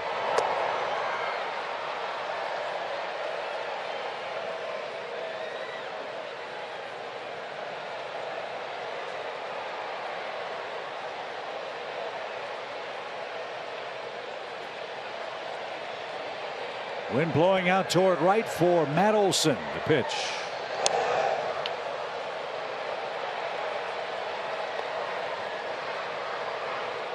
Again, we're still learning Matt's game as much as he's learning what the Braves are all about. But let's be honest, the results are so familiar. Hits the ball the other way, has power the other way, terrific defender, big target. As he swings and misses through that one, back-to-back strikeouts for Hernandez, 2 outs for Riley in a 4-3 game. The MLB Ballpark app will complete your next visit to Truist Park. Buy and manage game tickets, unlock offers, access exclusive content, and more. Download the MLB Ballpark app today.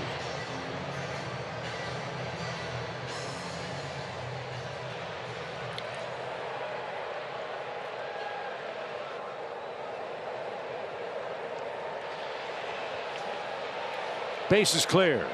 Austin Riley is the hitter. No balls at a strike.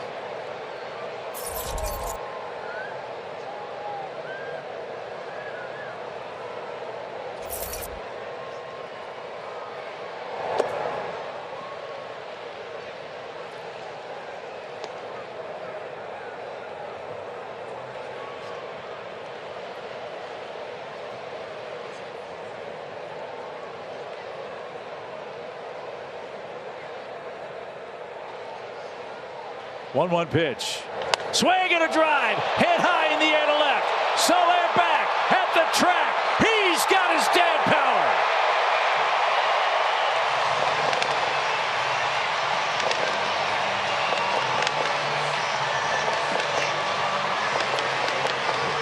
Eason Michael Riley. Yeah, there you go. There's your first one, buddy.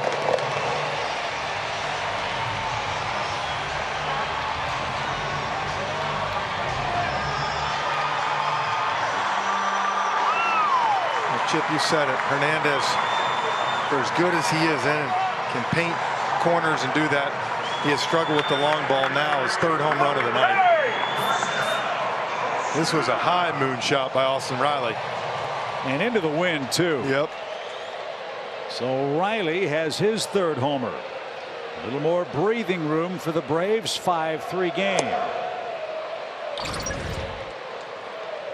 Oh, he got a hanger.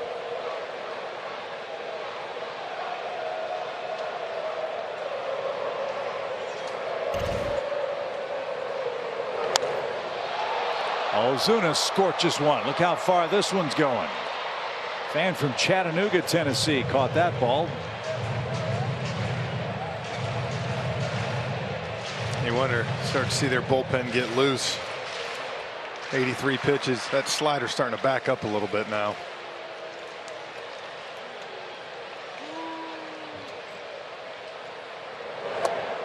That one didn't. No, that was a good one. Well, this is where you like to be, as you said, Jeff, with the Braves. With this bullpen, you get to the 5th or the 6th with the lead, you feel real good. Well, tonight they're tacking on. 1 in the 1st, 1 in the 3rd, 2 in the 4th, 1 in the 5th. Keep getting it back and separating yourselves. That's got to be so demoralizing.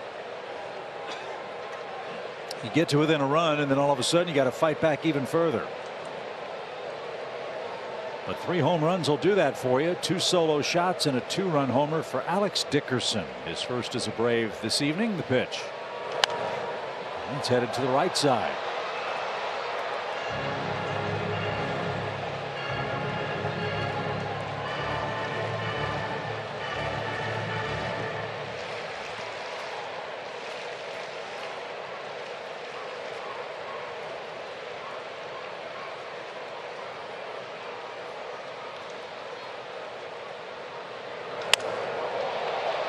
Got that one off the end of the bat and broke it. Yep.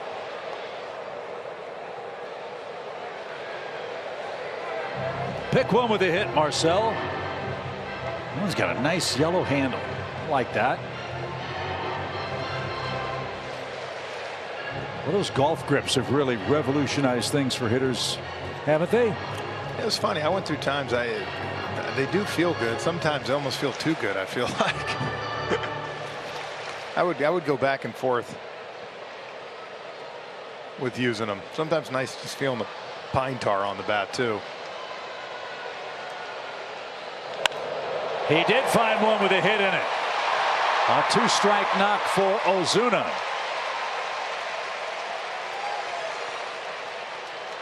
So back-to-back hits after back-to-back strikeouts, and Eddie Rosario is scheduled to hit. Let's see if that's the end of the line for Eliezer Hernandez. Look how strong he is. That ball's way in on him. And Ozuna strong enough to just put it out left center. And the answer to my question is yes, that is the end of the line for Hernandez. 3 homers, 5 runs in 4 2/3 innings of work. The Braves are in the Miami bullpen. We'll tell you who's on to pitch next.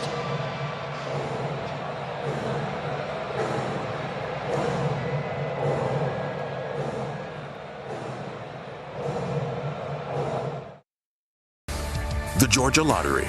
Today could be the day. And by Yellowwood. If it doesn't have this yellow tag, you don't want it. Fans are chopping away here at Truist Park. It's 5-3 Atlanta. They've hit 3 home runs against the Marlins.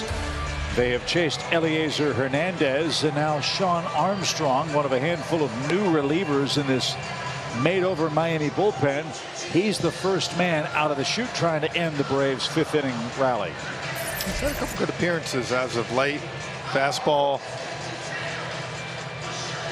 50% of the time and mixes that with a cutter and slider. Yeah, there are a lot of new arms down in that Miami pen this year. 5 of them at last count entering this series. Armstrong's last couple of outings, 2 unearned runs. That's been a problem for Miami. They're next to last in defense. That's got to improve if they're to make noise in the East. They've played a clean game so far here tonight. The pitch on the ground, first one right out to Wendell, and his peg to first is in time. Special night for Austin Riley, his first home run as a new father. It extends Atlanta's lead. After 5, it's the Braves 5, Miami 3.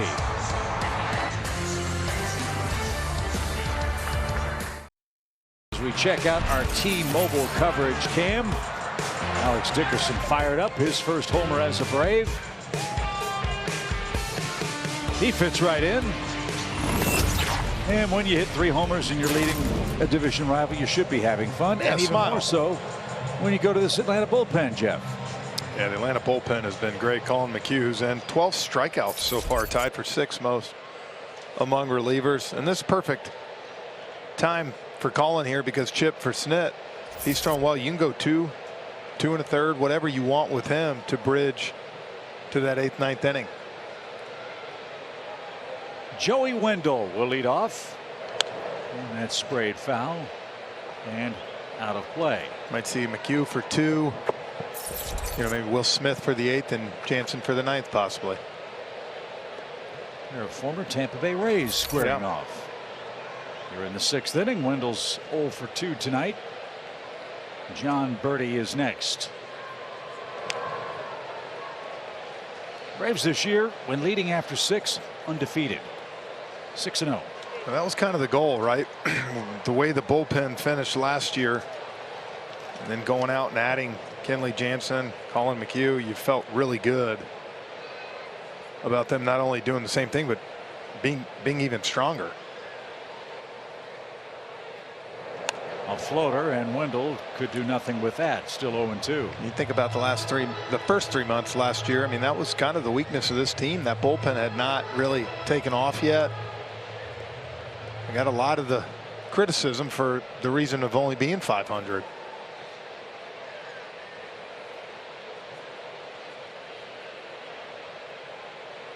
Nothing in 2 for Wendell.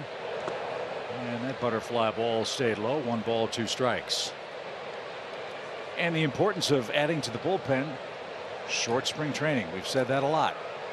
Innings were in short supply for men to get their normal workload going into regular season play, and you figured you're going to have to get in your bullpen a little more frequently. As this one is whacked up the middle, a base hit. Wendell fights back from an 0-2 count. Thought about a double, but slams on the brakes, and Miami brings the tying run to the plate. Good job by Eddie out in right field too, getting to that ball quick, because they were shifted way down the right field line, and Duvall was in left center. So Wendell made a good hard turn. So the Marlins pick up hit number 7 in the game. Ian Anderson, 5 innings, 6 hits, 3 runs, 2 earned, 3 walks, 4 strikeouts, and 93 pitches.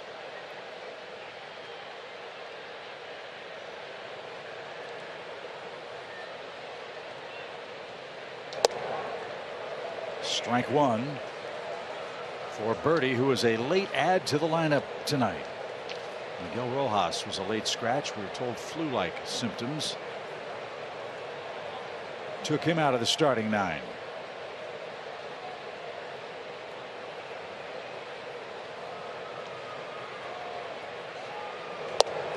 This is McHugh's 6th appearance. He's had a 5 strikeout game, a 3 strikeout game, and a 2 strikeout game. In fact, those 12 punch-outs, 6th most among all relief pitchers in the majors. And that speaks to the point you just mentioned.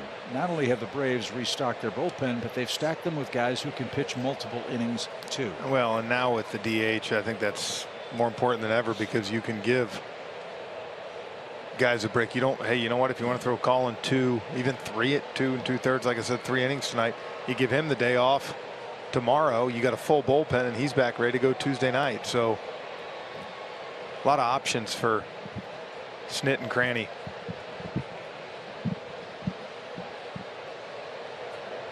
A ball and 2 strikes. Wendell leads at first. 5-3. Braves have the lead, and that's upstairs at 2-2.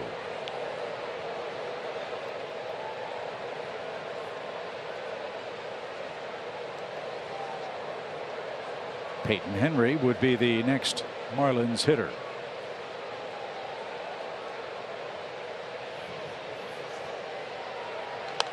Runner goes, and it's popped foul back.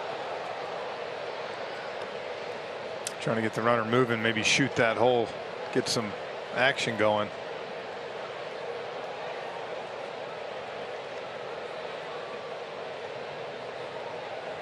Yeah, Birdie a chance to fill that gap on the right side, fouled it straight back.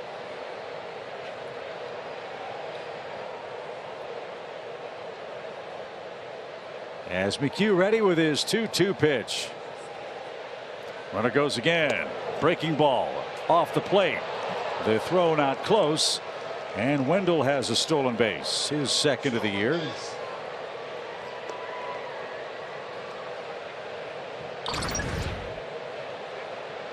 Got a good jump. Even a perfect throw on the bag. I don't know if he gets him.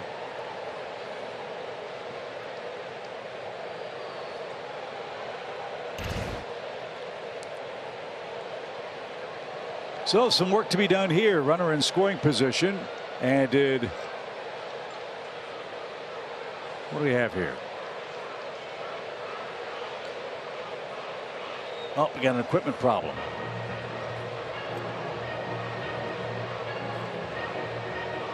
Had to tie the string on his glove.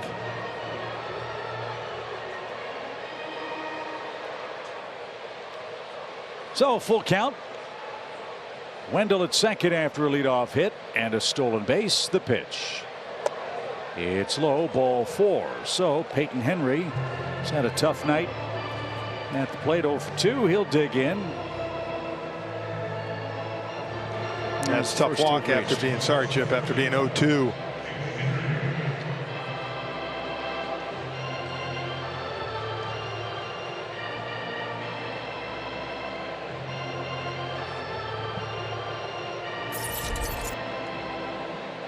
Well, he's got the catcher up. Let's see if he can get some moderately soft contact to maybe get a double play here.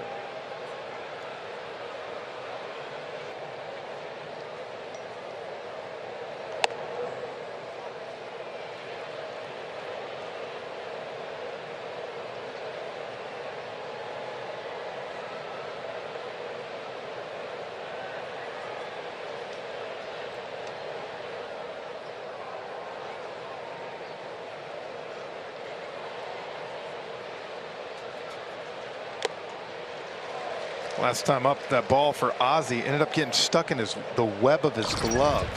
Take a look here. Look at that. Wow.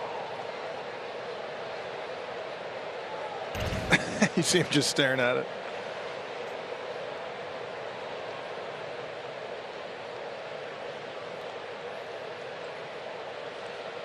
One ball, one strike.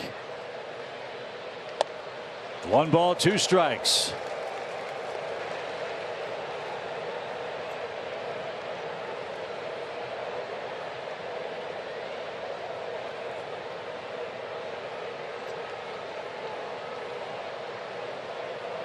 Peyton Henry won a minor league Gold Glove back in 2018. Played at 3 levels last year.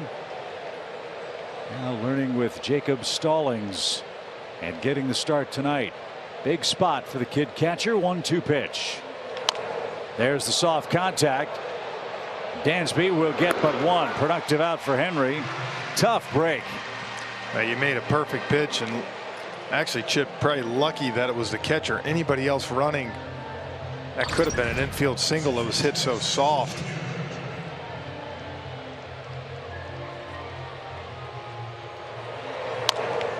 Hit a little harder, you might get 2 out Yeah. of it. So the Marlins have the tying runs in scoring position.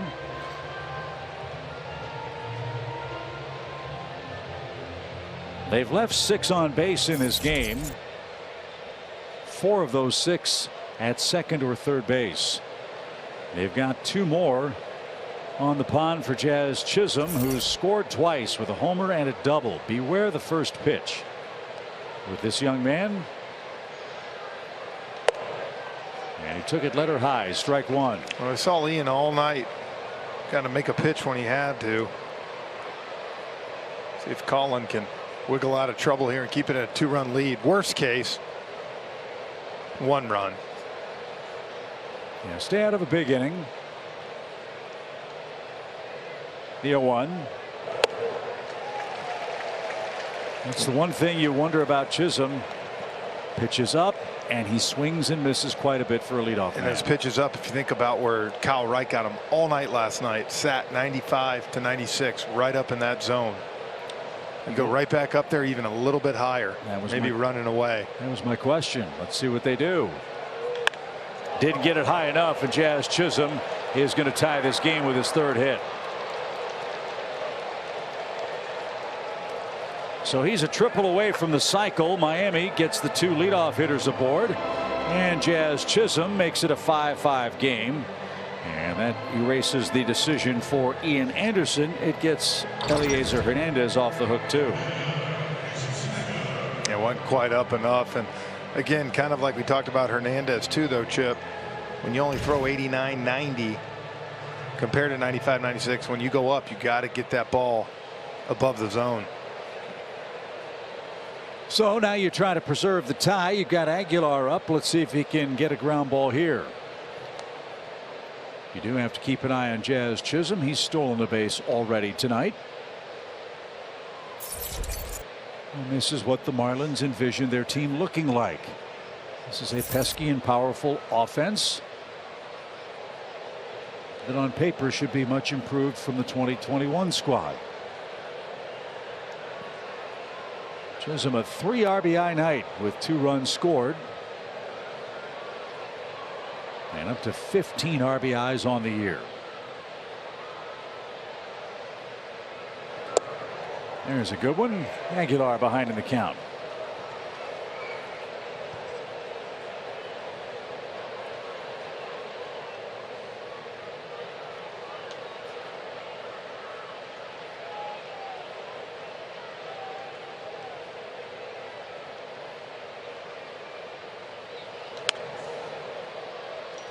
So he's got him 0-2. Let's see if he can finish him off.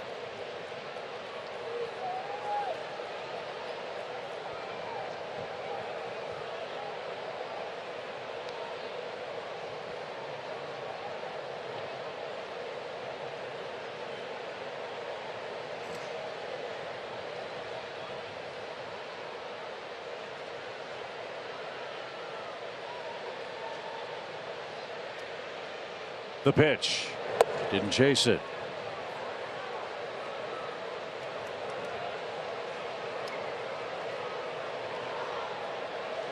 Braves have walked 4 hitters in the game tonight. They had an error that scored a run as well.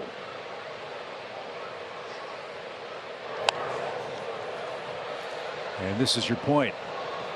Got to have pinpoint command when you're throwing in the upper 80s. 23 pitches for McHugh. He's got 1 out and 2 runs are in. You know, even with Ian Anderson tonight, they spoiled some good pitches to keep an AB alive. Braves have had 2 1-2-3 innings defensively, the second and the third. Traffic everywhere since. Runner goes, pitches lined into right field, and Rosario makes a heck of a play on his backside to keep that ball from skipping past him. If he doesn't stop that ball, Chisholm's going to score. Aguilar, again with 2 strikes, Jeff, is able to put it in play, and the Marlins have their 3rd hit of the inning, and they're at the corners with 1 out. Colin McHugh's been really good with Atlanta just tonight. Did not have his best stuff. See, that pitch just gets way too much of the plate. You said Rosario, wow. If he doesn't get that ball, it's probably a triple and for sure an RBI.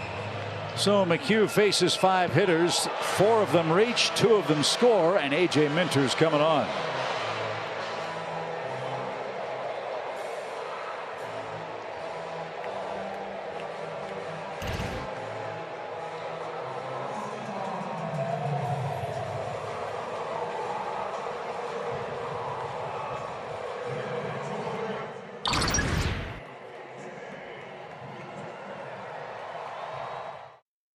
Delta Airlines. Keep climbing. And by Truist.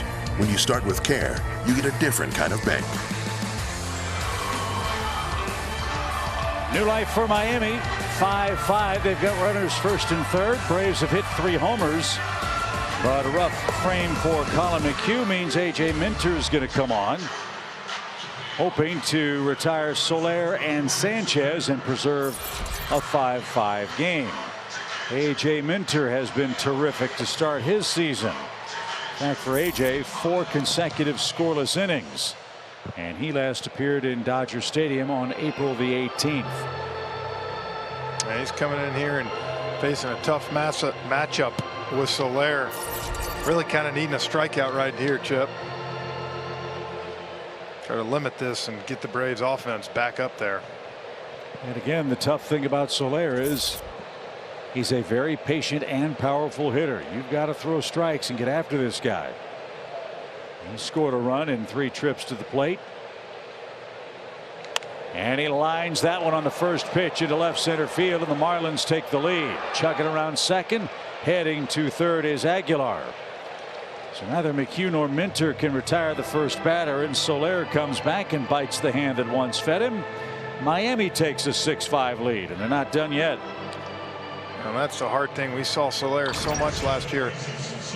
It's not a horrible pitch trying to go in, and he kind of jams him, but Soler's so strong. We saw him last night do this, just kind of dump one into the outfield. Right now, just can't stop the bleeding. 4 singles, a walk, and 3 runs have scored. Miami now with 10 hits. And Sanchez, the hitter, he's had a great night. A single, a double, and a walk. Marlins have scored in each of their last 3 innings and lead 6-5 tonight.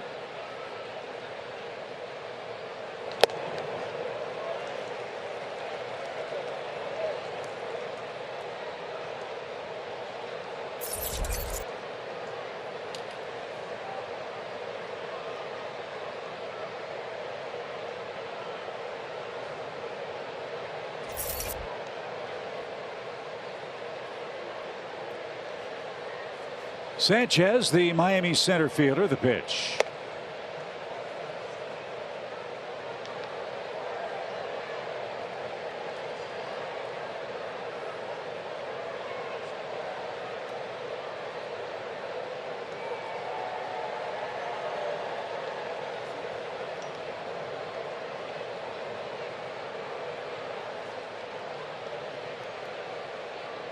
Minter ready. Here it comes. And up and away.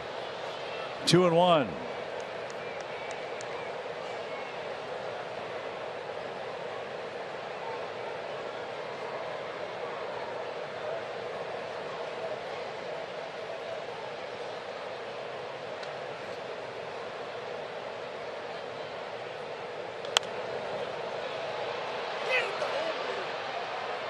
Sanchez mad he missed his pitch. 2 balls, 2 strikes. Yelling at himself. Had himself a good 2-1 count and got a pitch to handle.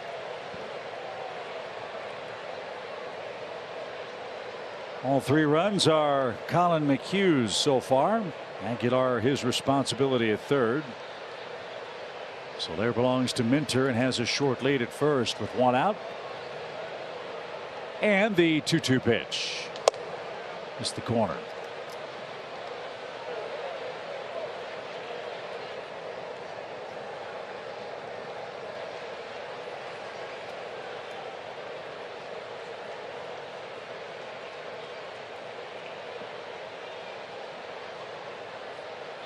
AJ ready. Here comes the payoff. Broken bat. Squibber foul at third.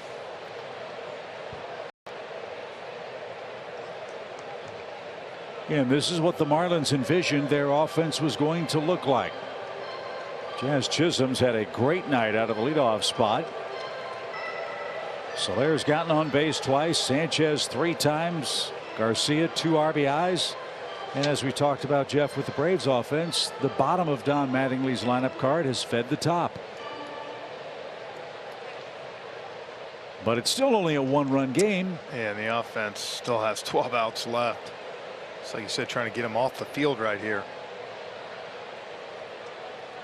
3-2 again. He struck him out. And there's out number 2. Minter and the Braves needed that. First time they've retired Sanchez tonight.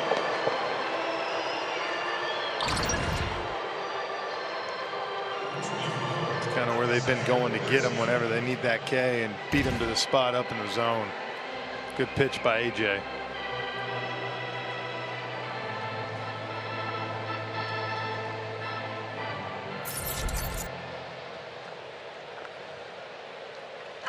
Garcia is the hitter. 2 RBIs. He's also hitting to a double play. 2 on, 2 out, 3 in the 6th.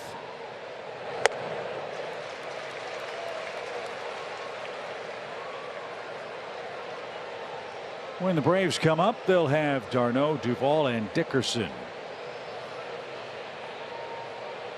They'll be up for their 3rd appearance. There's your Atlanta defense. There's Avisail Garcia. Gets ready. Fly ball right. Rosario drifting over. He says he's got it. And oh no, that could have been a whole lot worse.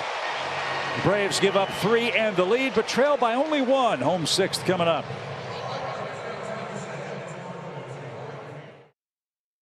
To you by Green Machine. Back and forth we go in game 2, head-to-head with Miami. There's been a lot of offense tonight. Some balls hit. Ian Anderson, again, made some pitches when he needed to. In the last inning, just kind of snowballed, but still very manageable game. 6-5, and the way this Braves offense has been swinging the bats tonight. 12 outs left. Plenty of time. Sean Armstrong back to work for the Marlins. He got an out on 1 pitch to end the Braves' 5th inning. So he's been resting for a while. Let's see how he deals with that with d'Arnaud, Duvall, and Dickerson coming up. That trio has scored 2 of the Braves' runs tonight. d'Arnaud reached on an infield hit in the 4th inning. And out of play. 1 ball, 1 strike. The Phillies lost tonight. The Nationals lost tonight. The Mets are losing tonight. The Braves are down a run in the middle innings at home. The pitch. Swinging a shot hit toward left. Soler retreats, still going back. It's over his head. That's off the wall. Darno chugging for two. The throw's off target. It's a leadoff double, and here come the Braves again.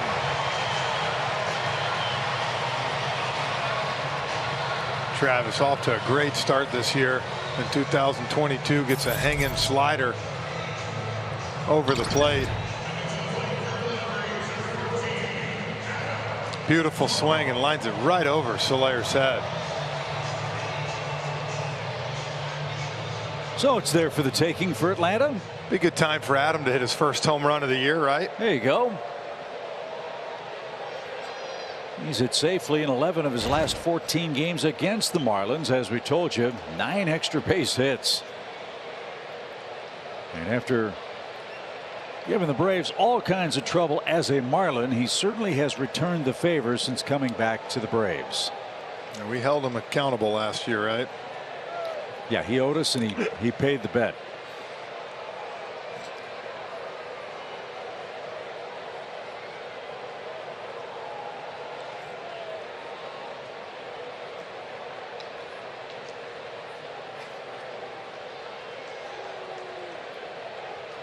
Duvall played as a dead pull hitter, infield and outfield, with nobody out, and fouled away.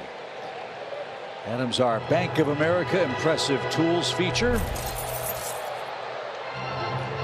That'll work. He said it hit safely in 11 of those 14 games, and 9 of those 14 hits in those games been for extra base hits.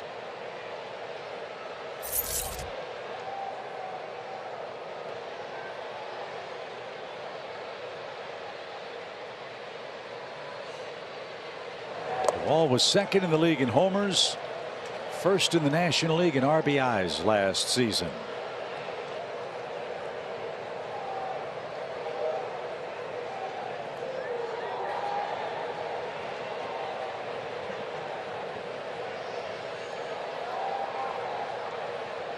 Stephen Okert getting ready in the Marlins pen.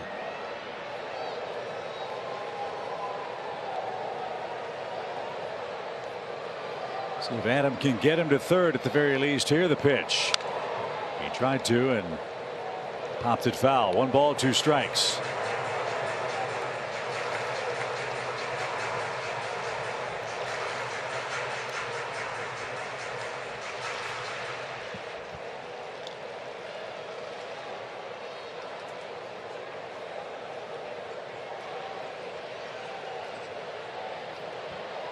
Braves are down a run. We're only in the 6th. 6-5 score.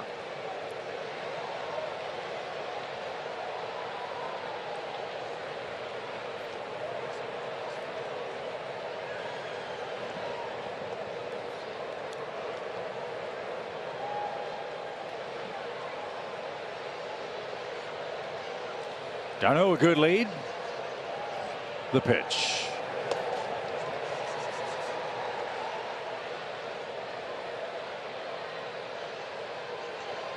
Game 3 of the series tomorrow afternoon. Jesus Luzardo and Bryce Elder will wrap things up.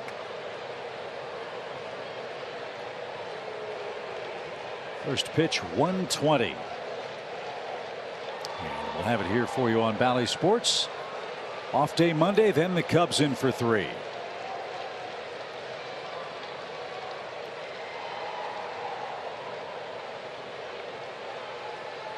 Duvall down on strikes, 1 on, 1 out.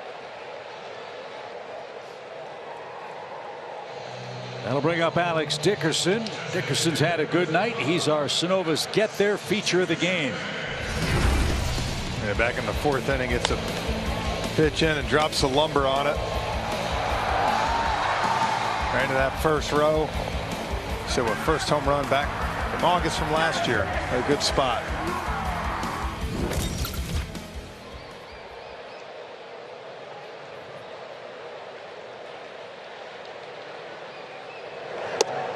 Trying to tie him up inside. 1 ball, no strikes.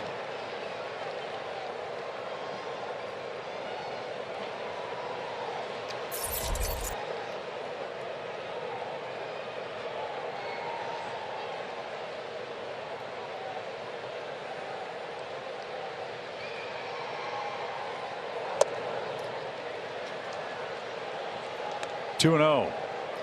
One of Jeff's keys was what, 5-7-9 tonight, right? Yep. Well, Dansby's held up his end of the bargain, but the bottom half of the lineup card has been real productive tonight. That group's hit for the cycle. And scoring runs tonight so far has not been an issue. 3-0. Darno has singled and doubled. Dansby's tripled. Dickerson's hit the home run. Well, and with turning it over right here, too, Dickerson gets on with Dansby up with one out to flip the lineup. You kind of assure yourself the top of the lineup getting up 2 more times tonight. And you'll take your chances with that group against anybody's in bullpen. a one-run game. Yes. 3-0 pitch. And on 4 straight, he walks Dickerson.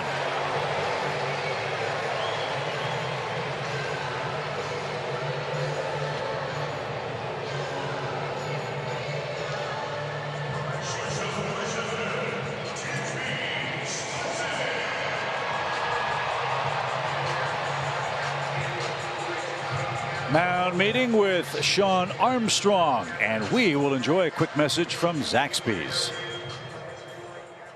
It's the new Signature Club with bacon and cheese, remixed by Zaxby's.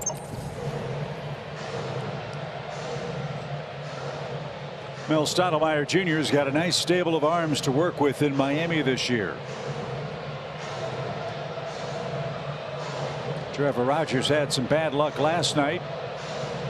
Eliezer Hernandez gave up 5 runs tonight. Now it's up to his bullpen charges to hold a 1-run lead, but the Braves are threatening with a suddenly resurgent Dansby Swanson, who tripled off the center field fence and scored in the 3rd inning and was out on a check swing to end the Braves' 4th.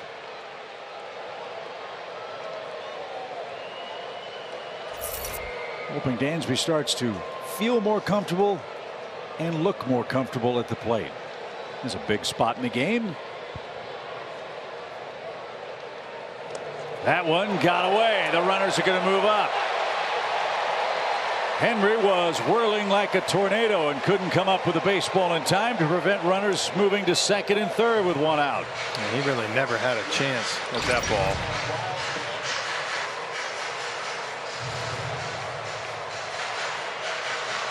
Had some late movement to it. And this is where you like even a ball to the outfield, ties it up. And base hit should give you back the lead. Dansby's always been good in the big moment. See if he can turn on something and rifle one into the corner. 1-0 pitch. Ball 2. And you have to wonder, that long inning, Armstrong had to sit and wait. As the Braves used 2 pitchers to get 3 outs, he is not as crisp. 6 balls in a row now.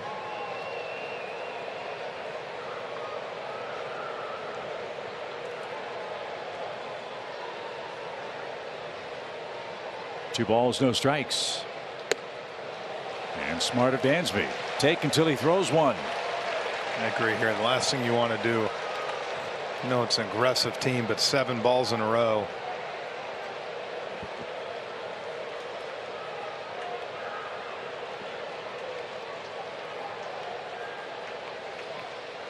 So let's see what we get. 3-0 here.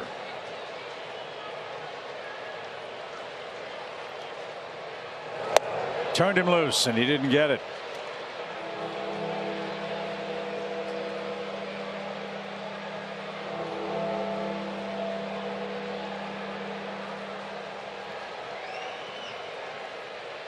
So all bets are off for the Braves shortstop now. Dickerson at 2nd, Darno at 3rd with 1 away. Dansby Swanson, the 9th place hitter, in the driver's seat here.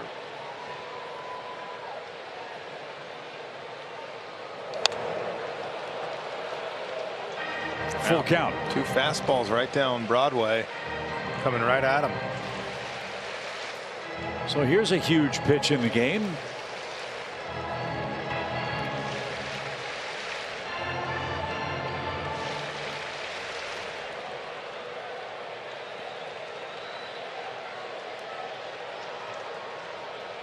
They play him to pull on the infield. They shade him the other way in the outfield. And Swanson awaits a 3-2 pitch. Line drive, left center field. That's down for a hit. Here comes Dickerson. He'll follow d'Arnaud. Dansby does come through with a one-out hit, and the Braves are back in front.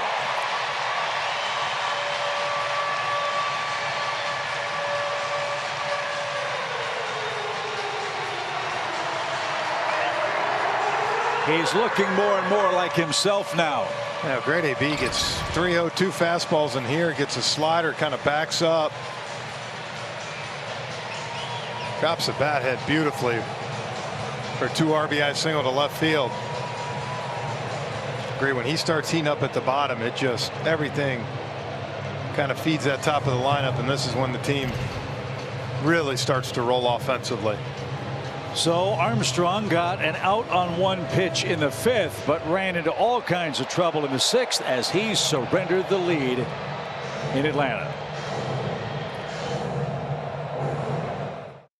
From Xfinity and by Synovus, the bank that helps you get there. Seesaw game tonight in Atlanta. The bottom of the Braves order is having themselves a great night.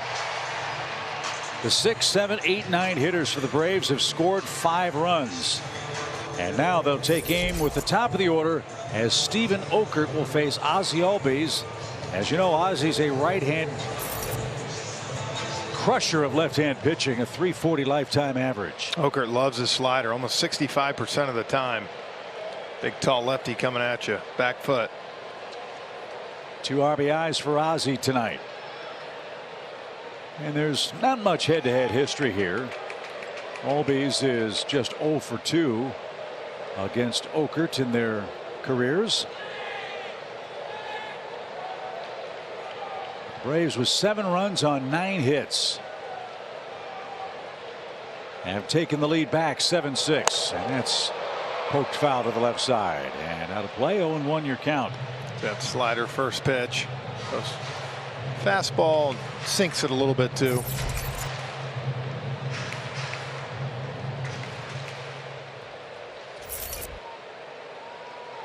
Tonight's attendance 41,931. Another huge crowd has seen the Braves take the lead. We'll give you the official gate count in a second. It is a sellout. 41,931. That's what I was going to guess tonight if we did it. I was about to say the same thing. Braves have drawn over almost 350,000 fans here at Truist Park. 6th sellout this season. Love it. Pitch way outside, ball 2.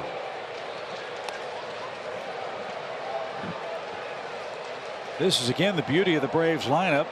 Albies kills left-handed pitching. Olson kills left-handed pitching. Then you go right through Riley and Ozuna. Yeah, it's not an easy lineup to navigate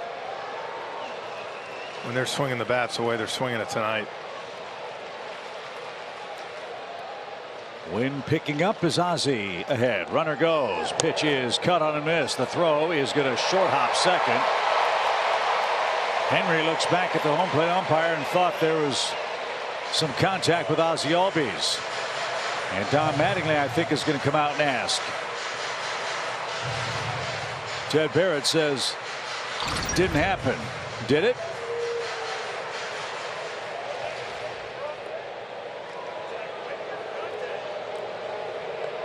Big swing, and the momentum carried him across the plate. No contact was made. No, there wasn't. Not that we've seen from that angle yet.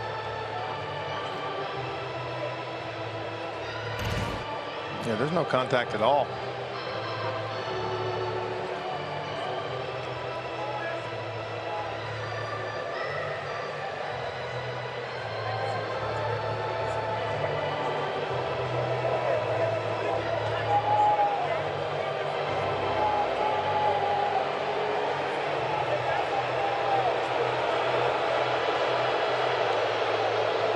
There was no contact, but what Mattingly is saying is that Ozzie Albies, with his swing, it took him out of the batter's box, which interfered with the direct throw by Peyton Henry to second base.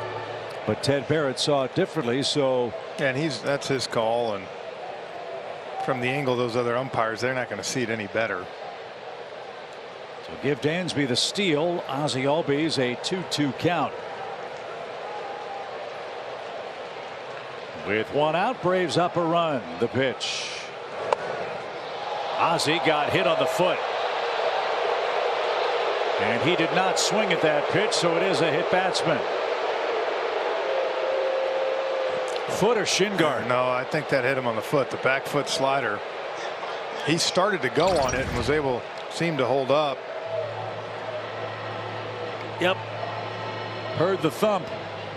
And it was the top of the shoe. That's 82 miles an hour right to the toe.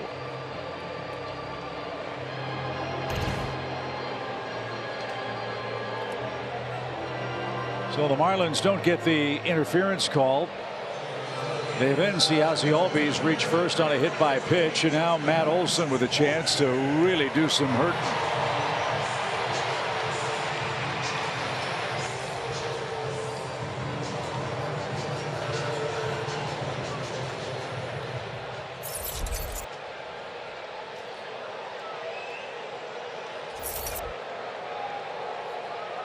Olson, a longtime American leaguer. First look at Okert here. Pitch. And he laid off.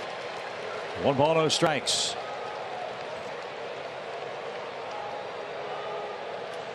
Braves did this a lot last year. The 6th inning and later, they scored a bunch of runs against the opponent's bullpen. They've got 2 here in lead. And Okert not throwing strikes.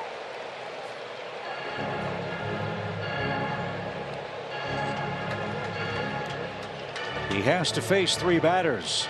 Austin Riley would be next. There is 1 out. Well, Matt, as you said, such a good eye, even versus lefties, couple sliders, and see him take them both. The 2-0.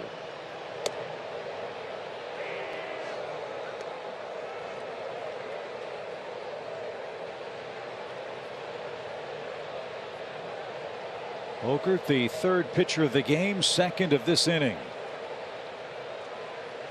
Sean Armstrong's given up a couple of runs. And now the pitch.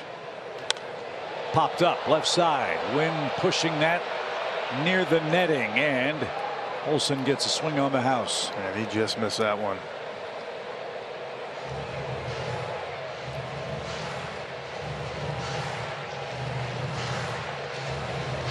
Hey, there we go. Young fan gets a souvenir. Nicely done, sir. Way to go.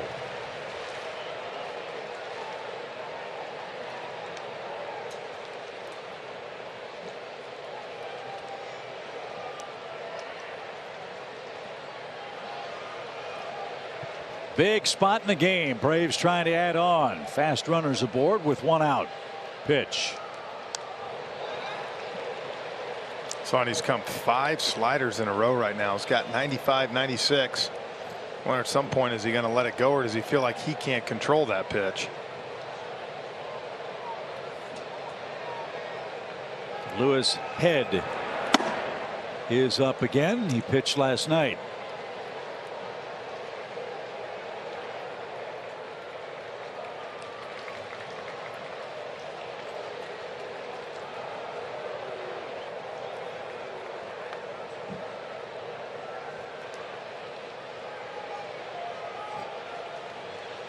The 2-2.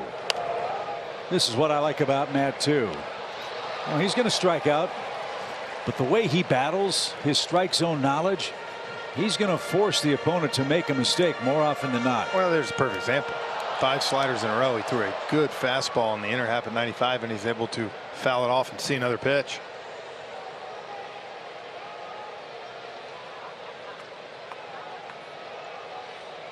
Pitch number 12. Just missed it. Popped it up. This will be Wendell at short. A mile-high pop-up infield fly retires Olson. And the runners hold now with 2 outs, and Austin Riley will be your hitter.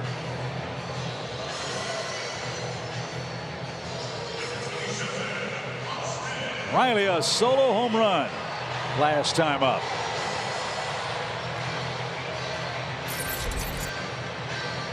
Now 3 homers for Austin on the year.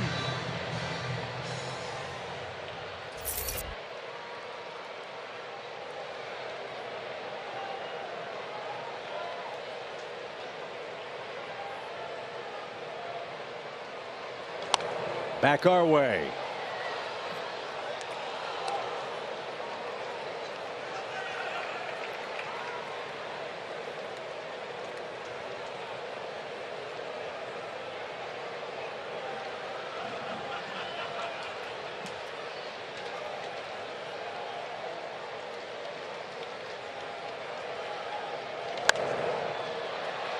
Tell you what, they're getting some healthy hacks right now. They're seeing it off Oker.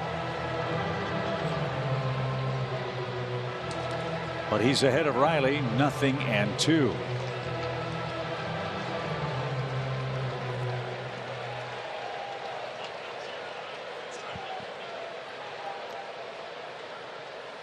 Oker ready. Here it comes. Swing and a shot to left. Will he keep it fair? It is in the seats foul. That would have scored 2. Yeah. That's what I told you. Every single guy that's inning against him has seen it. Fastball and sliders had good swings against him. Spencer Strider is up and throwing. He's going to be the next Braves pitcher. Yeah, I was thinking, you know, you might see Mentor come back out, but he's been sitting a while now after coming in and putting out that fire. Next man up. Now the 0-2. Good take. Well, that's a tantalizing pitch. And Riley watched it sail high. A ball and 2 strikes.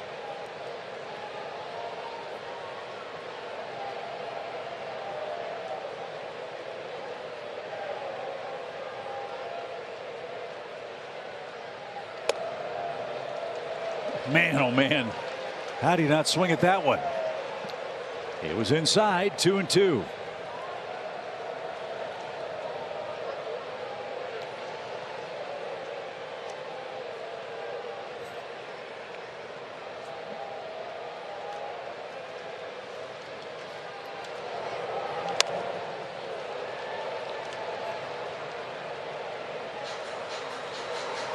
All these swings, all these pitches might have a cumulative effect for tomorrow's game. Eckhart's going to need at least 19 pitches to get through the 6th.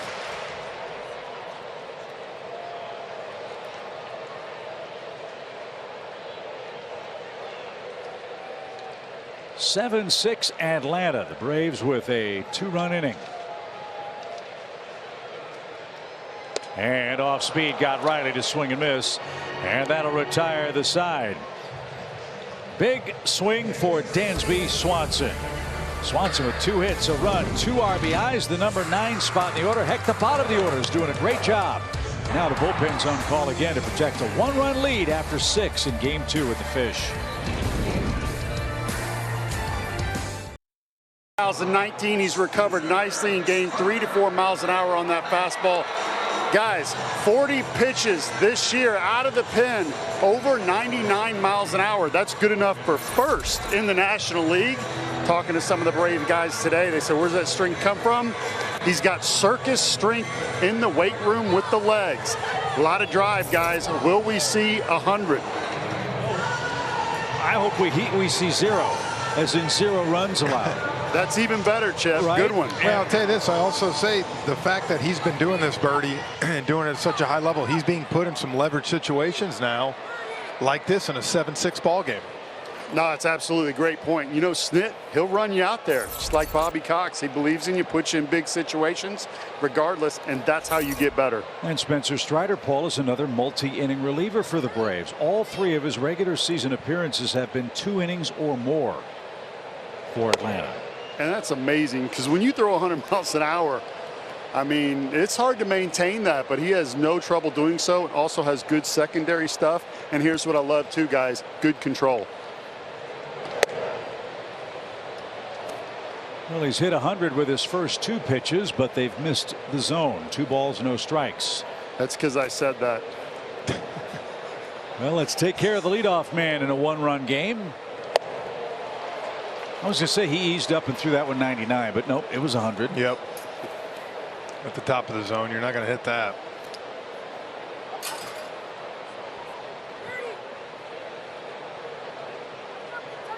Strider. Right on by. 101. Getting loose. Spencer has one of the best fastballs and mustaches in the major leagues. That is a fact. So Marlins getting their first look at him, and that one overcooked at 102. Frenchie, the hardest you faced. Chapman, I think I saw one at 103 one time in Cincinnati, or they said it was. I didn't see it. Sounded fast. How to play foul. And you know, Birdie, it's like anything too. When you're sitting down there, yes, it's coming in fast, but does it have any movement? What kind of deception? That's, I think, the big thing. You see a lot of late swings on it with 100, but you also see guys at 99, 100 that guys square up. So he's obviously hides it a little bit too. No, you're absolutely right. But he walked the leadoff man. That's been a problem for the Braves in this game. All three of their relievers have allowed the first batter they faced to reach. And so Anderson's aboard. Wendell coming up. He singled, stole a base, and scored in the Marlins' 3-run sixth that saw them take a brief 1-run lead.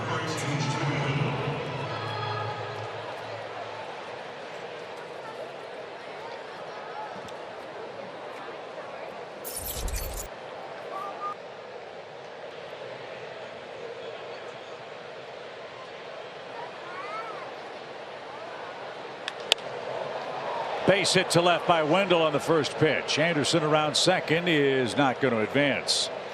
So a walk and a single.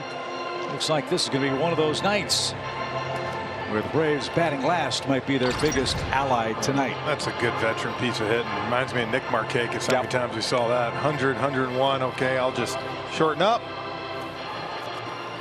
Put the bat head on the ball. So let's see how Don Mattingly plays it here.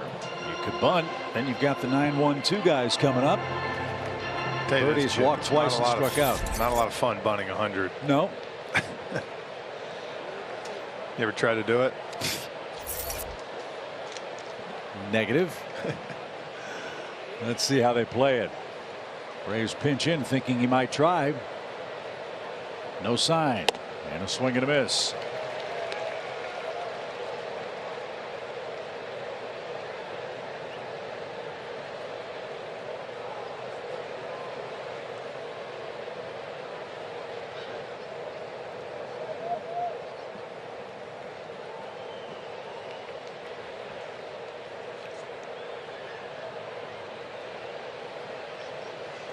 Nothing in one.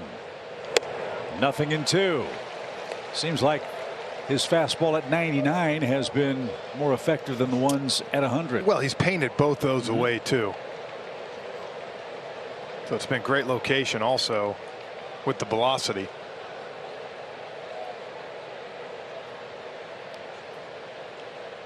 So he's way ahead of the Marlins infielder John Birdie.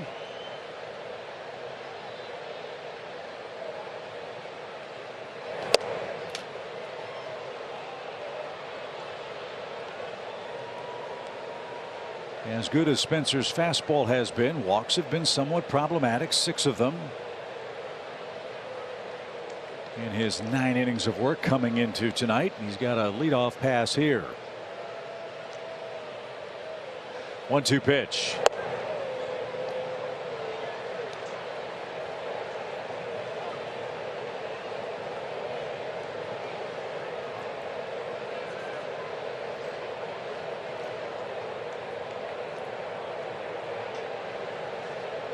Will Smith getting ready. 2-2.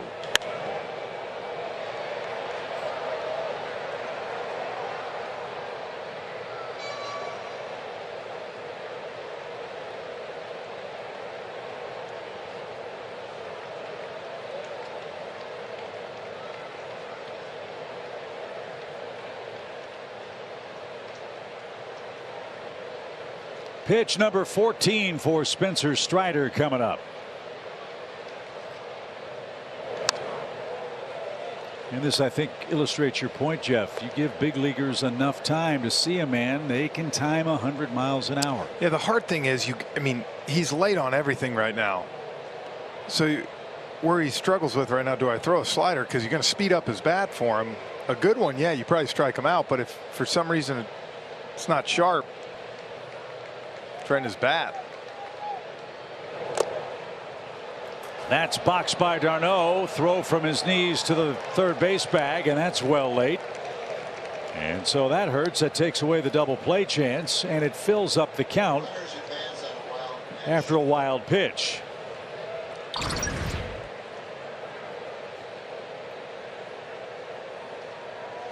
This one right under Travis's glove.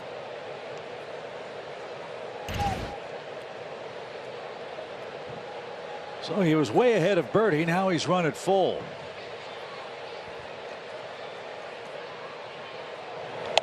And he lost him to load the bases.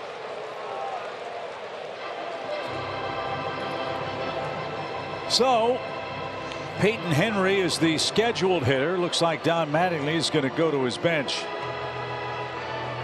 And Garrett Cooper, who started last night, is going to come up with 3 on and nobody out. Cooper, good fastball hitter. We figured we'd see this move.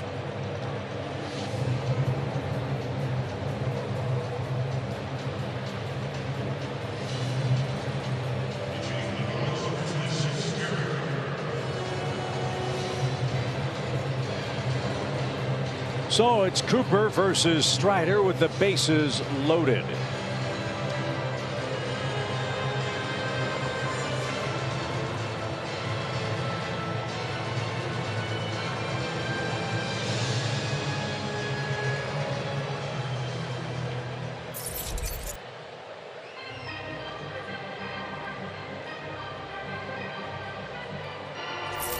Cooper off to a slow start. So I was going to say, this almost turned into one of those, whoever's the last one at bat might win this ball game right now.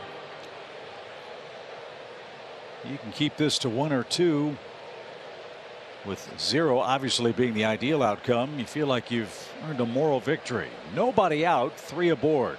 Watch out the first pitch. And it's blazed high. 1 ball, no strikes. 9 balls, 8 strikes, 17 pitches.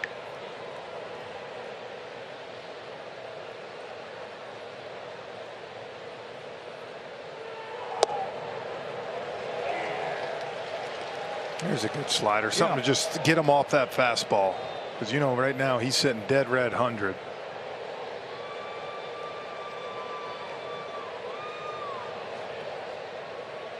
Jazz Chisholm waits on deck. But first, the 1-1 pitch. Lined into right field. That's a base hit. 2 runs are going to score. And Birdie stops at second base, and Miami's back in front. So no answers yet for Brian Snitker out of the bullpen tonight. Cooper with a pinch hit single drives home Anderson and Wendell. And the Marlins leapfrog past the Braves again. And that's going to be the end of the line for Spencer Strider. First a look at the Cooper hit. Slider down, and Cooper doesn't necessarily hit it hard, but goes the other way with it off the end of the bat. That's usually in the lineup, so what does he come a big bat off the off the bench. So rough night for Spencer Strider. 2 hits, 2 walks, 2 runs. He'll give way to Will Smith with 2 on and nobody out.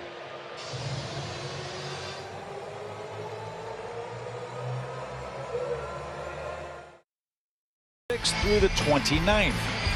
Stops include the Country Music Hall of Fame, the Predators game at Bridgestone Arena, and a Vanderbilt University baseball game. Get all the details and see the upcoming stops at Braves.com/trophy tour. That is a great thing. World Series for the Braves, part of Braves country. It truly is a regional honor. And the good folks in Nashville, we hope you come out and take a photo at the 2nd Atlanta World Series championship trophy. this year. Jazz Chisholm, 2 in, 2 on, nobody out. He's a triple away from the cycle, as Will Smith will be the next Atlanta pitcher. Braves have used 4 relievers. They've gotten 3 outs. And that's how to play foul. And look, you're going to have games like this. How many times in the first 2 weeks has the Braves bullpen bailed out the offense? No, for sure. You talked about it. They were 6-0. They're going to be perfect every night. And again, like I said, the way the offense is swinging the bats for the Braves, scored in every inning but one. Will's charged with one thing, which is a tough job, but get out of this thing. You can keep it at 2 somehow. You're down only 1 with 9 outs left. Chisholm, though, has been a tough out. Interesting. Don Mattingly not pinch hitting as the runners in motion. The Braves are still going to try to get 2 out of it and can't.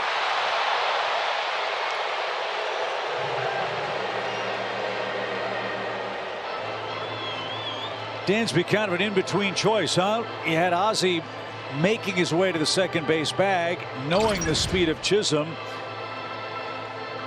Yeah, the way but you see how Dansby was coming hard to the bag. He never would have been able to stop.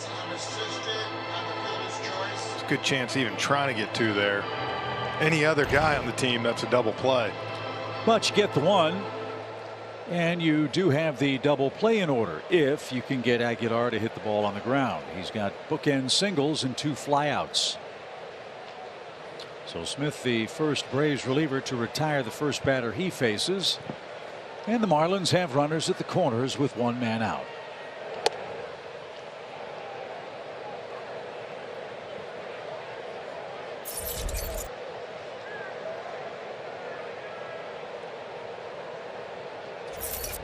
Aguilar is 0 for 4 against Will with 3 strikeouts. That would be a nice result, too. Not to be, though. Fly ball left. Ozuna going back to the track, to the warning track, and at the edge of the wall has enough room to haul it in. That's a sac fly. Aguilar missed a 3-run homer by a foot. So Birdie comes home to score. That extends the Marlins lead.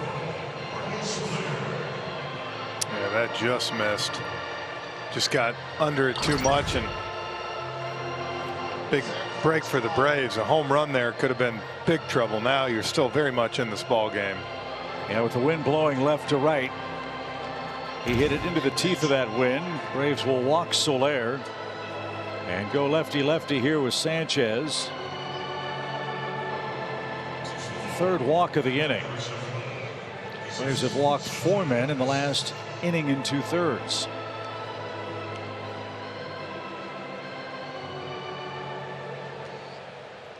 Sanchez has reached base 3 times tonight. He has singled, doubled, and walked. His 9th multi-hit game of the season already for the young Miami cleanup man.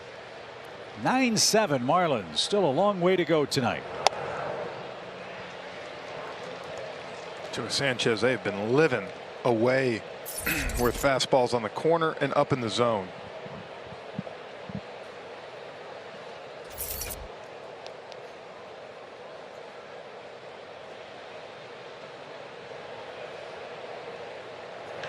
Smoke down the line, and that's off the netting foul. After Smith takes care of Sanchez, we'll send you to the stretch presented by Synovus. Guys will be talking about the great scene before the game. Jorge Soler, the World Series MVP, getting his World Series ring tonight.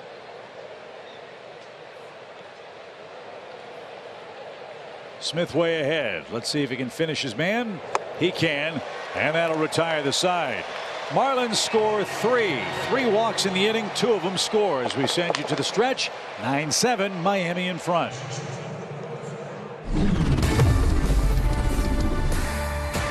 The Stretch is brought to you by Synovus, the bank that helps you get there. Giving the World Series MVP his well-deserved hardware and his ring. If you needed a reminder as to why he got that honor, it was all started with the first home run he hit in Game 1. Yeah, you know what? This never gets old to me. I know that's been past lost in the past now or whatever. But I love seeing this. I love seeing Soler doing damage. All these bring back good memories to me. And to see him get that World Series ring tonight on the field with Brian Snitker was huge, Peter. Let's talk about good karma. He was sitting in Kansas City hitting a $149 with a couple of home runs, and all of a sudden he gets traded over to the Bravos and has one of the most unbelievable second halves you can have. Caps that off with the World Series MVP. Had COVID for the first 2 rounds of the playoffs, so didn't even get to play in the first 2 rounds, and then still wins MVP. Hats off to you, well deserved, but now it's time to go 0 for the rest of the series. So here for that. Yeah, need him to calm all that stuff down. As a matter of fact, the Marlins at large can calm things down. We'll get you back to Braves baseball after a quick word from our friends at Synovus. Wherever. Marlins. First, Jacob Stallings is in the game. And Anthony Bass, longtime veteran right-hander, is on to pitch. He is the 3rd reliever so far for the Marlins tonight. Yeah, one of their better guys, recorded 7 saves in 20. Last year, 69 appearances, had 54 scoreless innings. So Bass will face Ozuna, Rosario, and d'Arnaud for the Braves. Let's find out who's hot. That's brought to you by Texas Pete. I'd say Marcel fills the bill. Yeah, you see that 30 balls of that, 13 hard base hits, 3rd most in the NL behind Machado and C.J. Cron. That's 2nd highest exit velocity of his career this year, behind 20, which was that huge year, COVID-shortened year that he had such a great year. Almost won the Triple Crown in the National League. So Bass versus Ozuna. Marcel's been hit by a pitch and singled tonight. And these batters for the Braves know Bass going to go majority slider. Guy that throws that more than his fastball.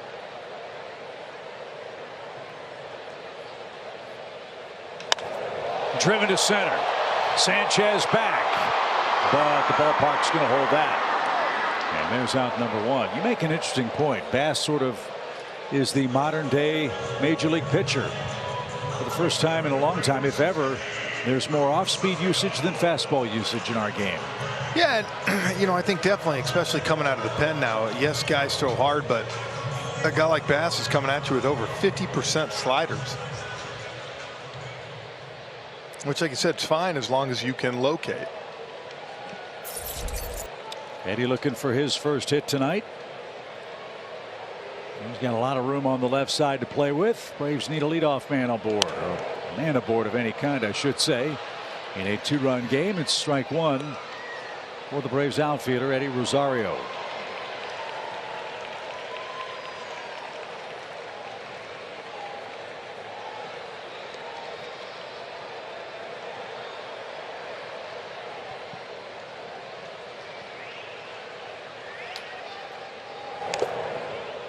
That's fouled off Stallings, and the count 0-2. Just watching Rosario, I mean, it seems every time right now, 0-2, 1-2. We had the 2-0 count early to start the game, but then struck out on 3 pitches.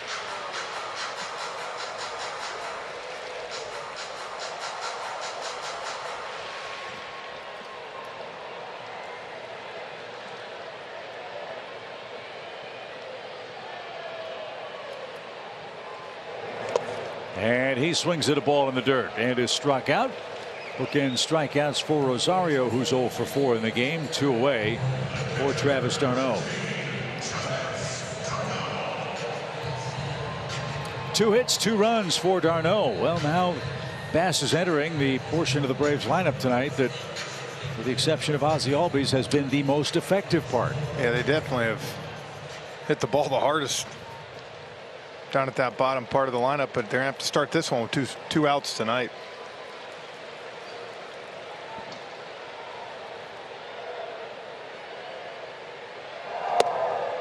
In for a strike. Marlins have gotten good work out of their bullpen. Their relief corps, sub-3 ERA coming into play tonight.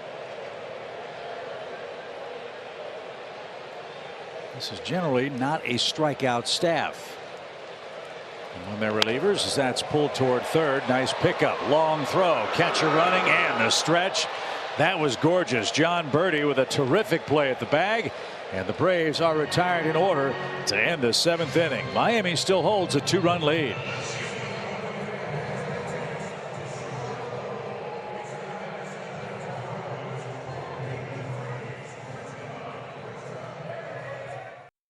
But this may make you feel good. Jesse Chavez back with the Braves. Sean Newcomb being put on waivers. He was claimed. They worked out a deal.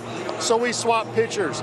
Jesse Chavez was excellent last year with over 30 innings pitched and that 2.14 ERA. Today I was able to talk to him about that ring, and he got a huge smile on his face when I asked him if he had ever seen a ring where you open the top of it and you see stadium lights to go with a bunch of diamonds, and he said, no, I haven't. It's simply fantastic, guys.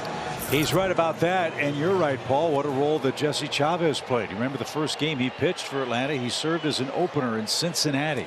Pitched great, and that helped the Braves start to get on a roll in the second half of the year as Jesse begins his 3rd stint with the Braves. Kind of like the new Josh Tomlin down there, as far as, you know, he's going to come in and throw strikes and force guys to put the ball in play.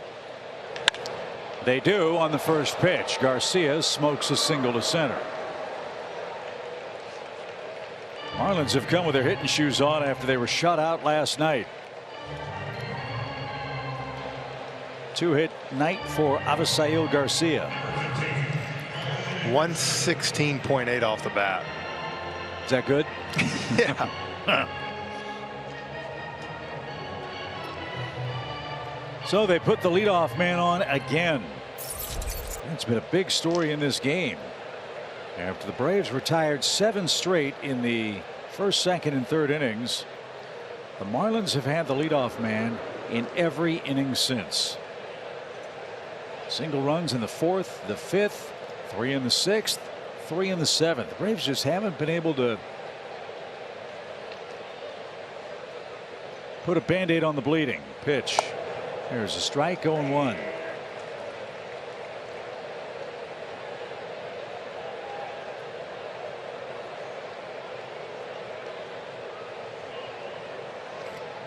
And 6 of those 9 runs that the Marlins have scored come in the last 2 innings.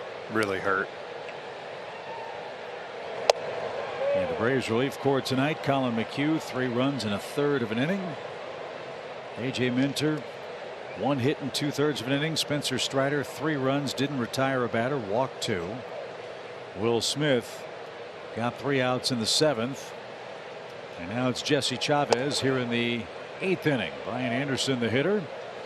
He's walked twice, scored once.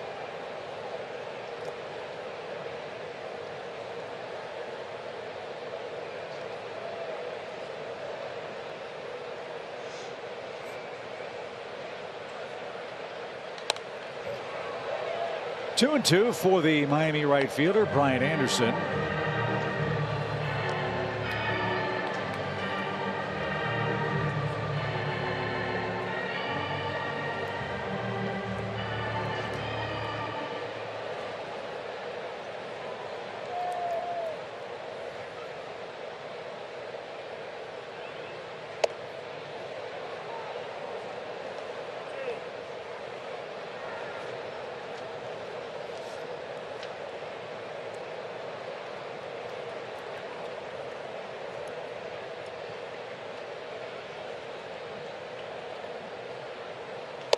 Swing and a miss. Anderson chased one off the plate. There's Jesse's first out as a renewed member of the Braves. A swing and a miss for out number 1. Good pitch. After a couple inside pitches, you see Anderson knew he had swung at ball 4.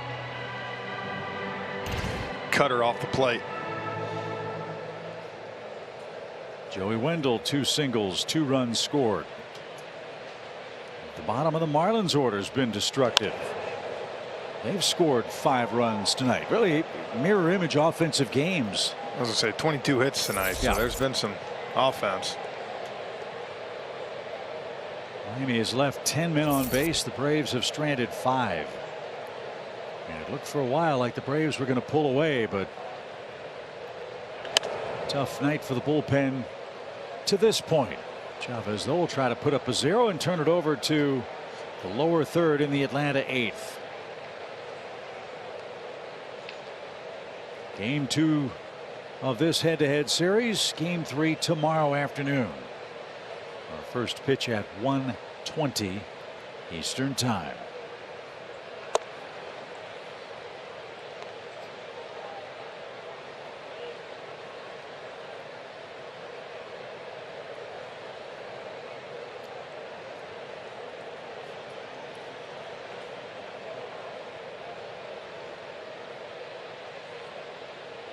Jesse ready with his 1-2 pitch. Runner goes. Swing and a miss. The throw to second is off target. And Garcia steals a base. Marlins are not afraid to take liberties on the base paths, are they? No, and that's, right now they're getting great jumps. Again, d'Arnaud, good throw, but doesn't really matter. Good pitch, though, on Wendell to strike him out. Low and away.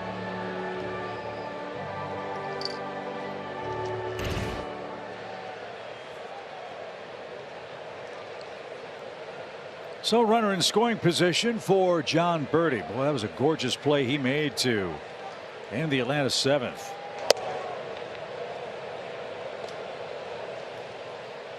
He's walked 3 times and scored twice.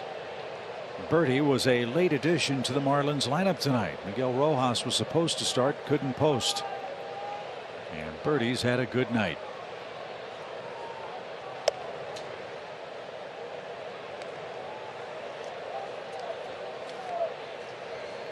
Cole Sulser. Look at that ERA from Sulser. We saw him last night. I was wondering the way Bass pitched his 7th that they didn't throw him back out there for the 8th.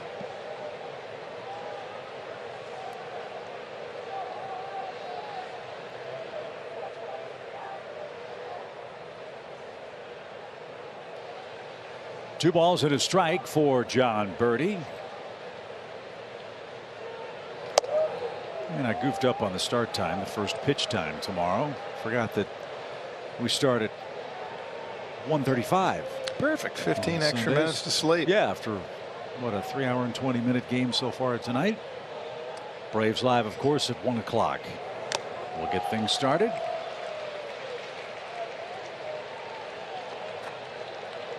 Braves hoping to come back tonight and seal the series. They're only down 2 runs. They've got 6 outs left.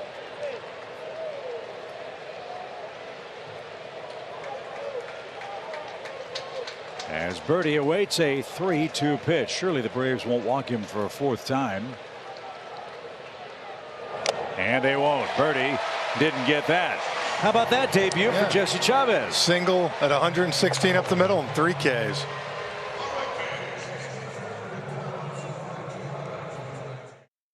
A heavy-duty truck. And by Georgia Natural Gas. Live the greener life. That's one of the highlights for the Braves tonight. They've hit 3 homers. Dickerson's 2-run blast gave the Braves the lead.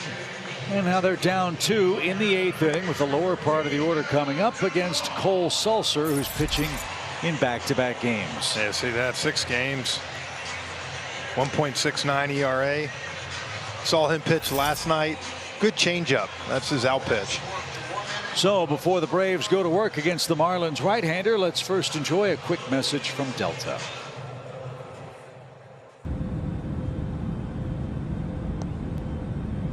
Delta, proud to be the official airline of the 2021 World Champion Atlanta Braves.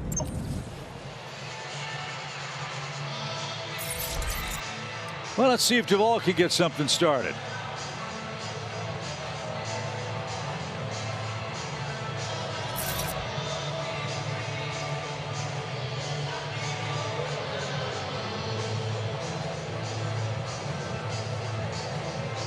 Adam is 0 for 3 and is in a bit of a slide. 4 hits in his last 28 at bats.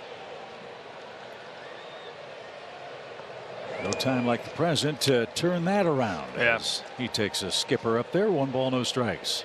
Or anything, just Wade Dickerson and Swanson have swung the bat tonight. Just get somebody on, get something going. You're down 2.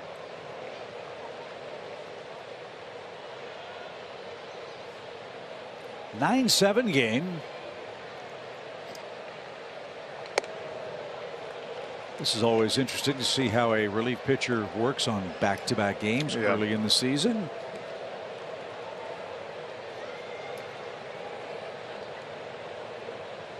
Marlins are without Dylan Floro, who's injured. He's a key member of their bullpen. So they got to get 6 outs, and this is the hottest part of the lineup. Then the top's coming as he splits the dish. 2-1 the count. Yeah, I was telling you, the way that Bass was so economical last inning too, I thought maybe you'd see him run out there for 2nd inning.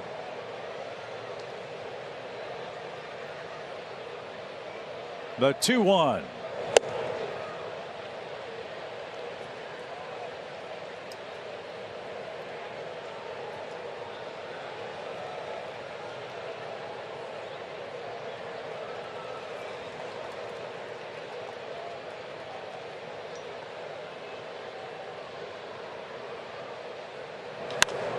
High pop behind first. That hangs up for an eternity. The wind pushing that toward the stands and into them. And a swing on the house for Adam Duvall. That guy's always smiling. Jesus Aguilar. He has a great time playing the game.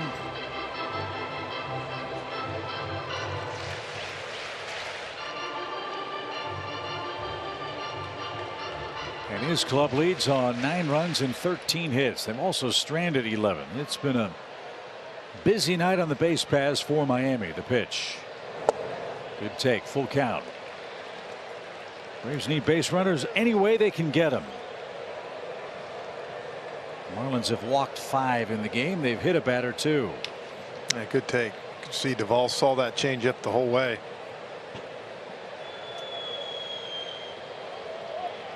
So the pitch of decision, sharply hit towards short. Wendell's got it, and his throw across in time for out number 1. Adam hit it hard, but right at the Marlins defender. And here's Dickerson. Homer and walk for Alex. He scored twice. His 2-run homer, the first such homer since opening day. Snapped a streak of 16 consecutive solo home runs by the Braves offense. That's a crazy stat. It really is.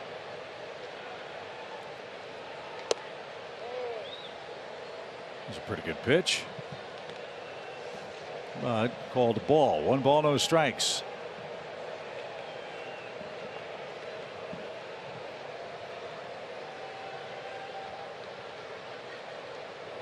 Mitch George's great press notes tonight said that streak of consecutive solo homers was the longest streak for the Braves since 1960. And that happened when the Braves were back in Milwaukee. The Texas Rangers had 18 straight solo home runs back in 2020. So the folks at the Elias Sports Bureau had their computers working overtime to figure that out. As strike 3 paints an inside corner, and Dickerson and the Braves are down to their last 8th inning out. Told you the Marlins have a lot of new faces in their bullpen. Sulser's one of them. He came over on April 3rd from the Orioles. Painted that down and end corner. That's where it's tough for an offense, Chip, when every inning it seems so far the Braves have came back, been able to score, add to the lead. Then when they got behind, came back, and eventually it's just tough to continue to do that. You figure at some point you're going to see some arm come out of that bullpen that's going to be able to shut you down.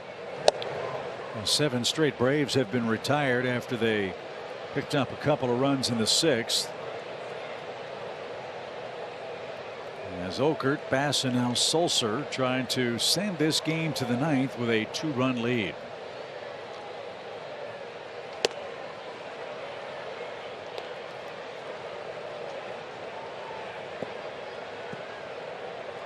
Mentioned the Orioles They got some bad news today. John Means needs Tommy John surgery. It's the last thing they needed. No balls, 2 strikes. The pitch. That was close. It's 1-2. Encouraging night for Dansby. A triple, a run, a 2-run single. So he's bumping that batting average up. And the pitch is cut on and missed. And back-to-back strikeouts for Sulser in a perfect and impressive 8th inning. We go to the 9th.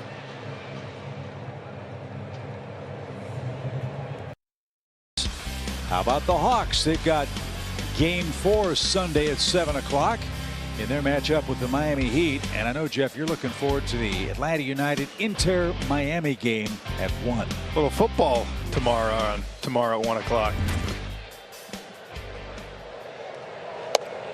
So Jesse Chavez, again, another multi-inning reliever for the Braves. He'll pitch the 9th and turn it over to the top of the Braves order.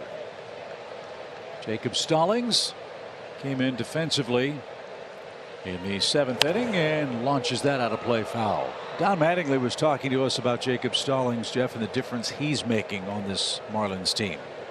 Well, I think they got a guy now that, yes, he's going to hit some home runs, give him some offense, but he's a catcher first type guy to work with this pitching staff and a talented young pitching staff. In the air to right center, and Rosario puts that away. Stallings is out number 1. And that stands to reason. That's a hugely important position on a team like the Marlins with such promising and electric young pitching. Yeah, I mean, look at, you talk about Kyle Wright last night being able to have Darno, shake off 1 time in 95 pitches. So, you know, he's just getting in a groove and going. Jazz Chisholm has had a great night. Again, a triple shy of the cycle. Homered on the first pitch of this game, as did Ozzie Albies for the Braves. The second time that's happened since 1988, when pitch counts were recorded in the game. A double, a 2-run single, 3 runs scored for Chisholm. Chavez wants a new baseball. 2 balls, no strikes. Told the Marlins have never hit for the cycle. They're the only major league team that's never had that done. Let's keep it that way. The pitch.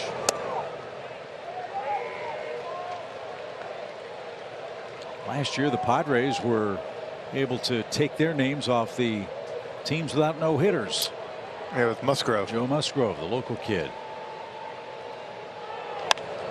Pop fly left side. That's curling toward the stands and into them. 2-2. We all know who hit for the cycle last in the major leagues. Eddie Rosario. On 5 pitches. September 19th in San Francisco. To me, the cycle's one thing, but to do it on 5 pitches.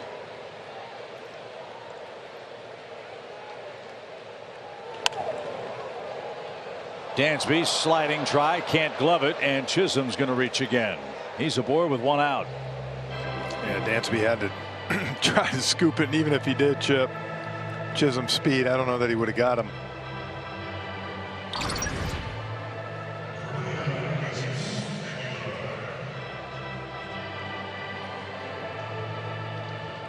Short hop just didn't stick, and give Chisholm his 4-hit game. Aguilar 2 hits, a sac fly, and RBI.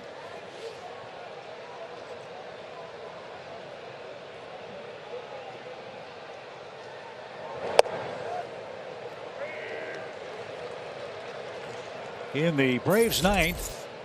First of all, we're all going to put our rally caps on. Get the right part of the order up. Yep. Albies, Olson, and Riley. 0-2. Never too early in a season to have a comeback walk-off win. Maybe tonight will be the night. That's hammered toward the corner and right. That's trouble. And that is a foul ball. One thing we've been accustomed to the last 3-4 years here, seeing this team come back. How close was that? Nope, it hit the wall first. Here at Truist Park, the way the outfield corners are set up from our broadcast position, once the ball gets past the stands, we lose sight of it. Yeah, down in right field for sure. Left field, you can see it a little bit depending.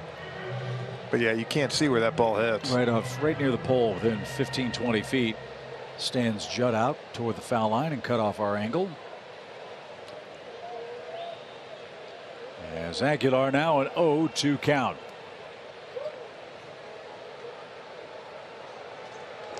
Chisholm was thinking about going. He caught him leaning.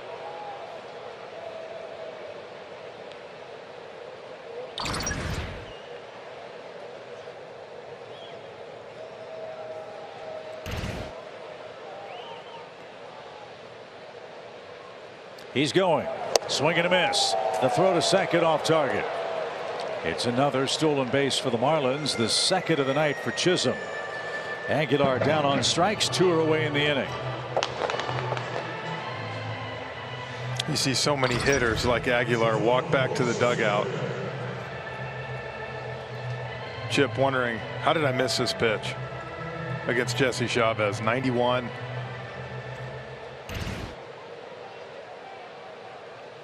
I've got the Marlins with 4 stolen bases tonight. That's going to be a part of their game, especially with that pesky man at second base. So here's Soler. Braves walked him intentionally to get out of the 7th inning. That worked out. Soler's had another nice night. 2 hits last night, an RBI single tonight, and a run scored.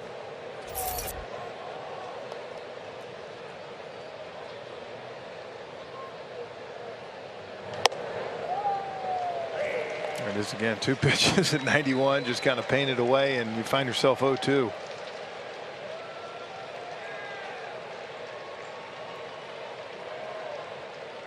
Marlins had scored 6 runs in their prior 4 games. They have 9 runs tonight.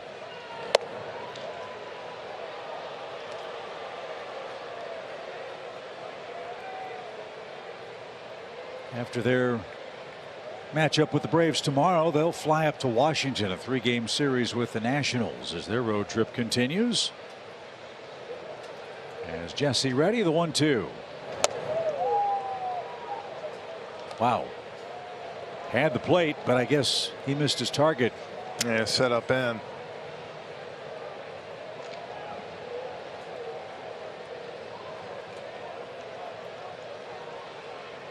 The 2-ball, 2-strike count. And hit to the right side, and a fan from Winder, Georgia, made the play.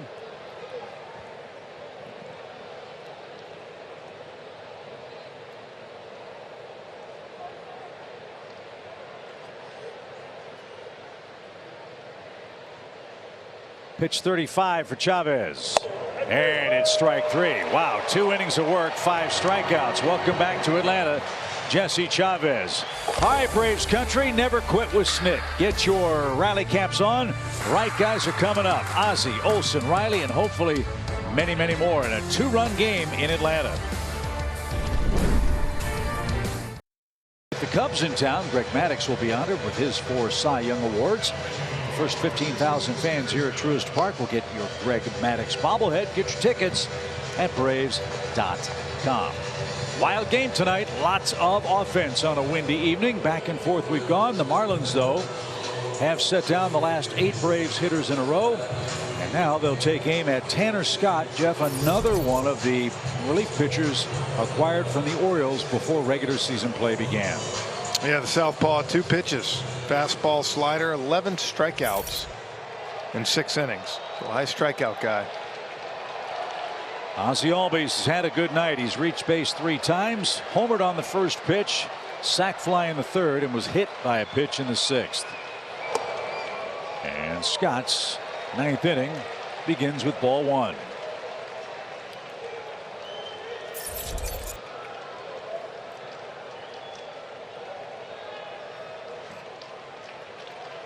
Anthony Bender's the man with both saves for the Marlins this year. Scott does not have one yet.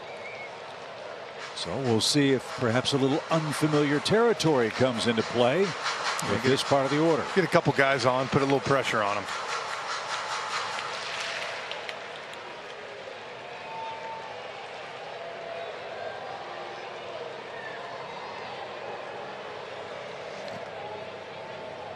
A ball and a strike. That was nasty.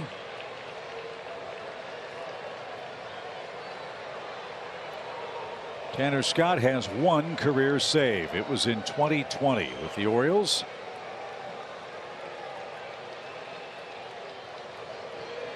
He protects a 2-run lead. 9-7.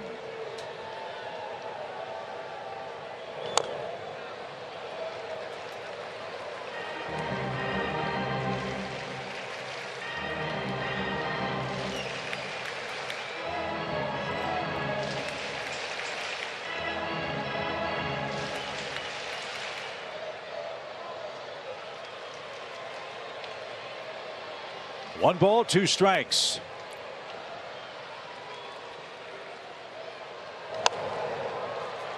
And it's lifted over the Braves dugout.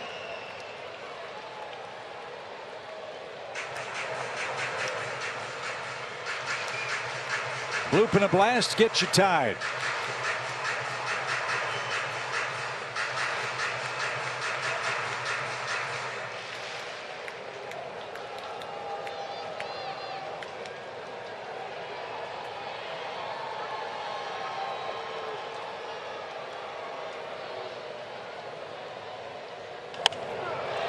Fly ball to right. That's going to carry out to Anderson, and he'll make the chest high catch. And there's out number one. Keeps coming with that slider. Just 88, 89, back foot. He's relentless with it. Ozzie first couple times tried to pull it. He tried to shoot it to right field, just hung in the air too long. So let's see what Matt Olson can do. Let's also see how many times he met up with Tanner Scott in the American League. Once. One at bat, 2 plate appearances. He walked and struck out.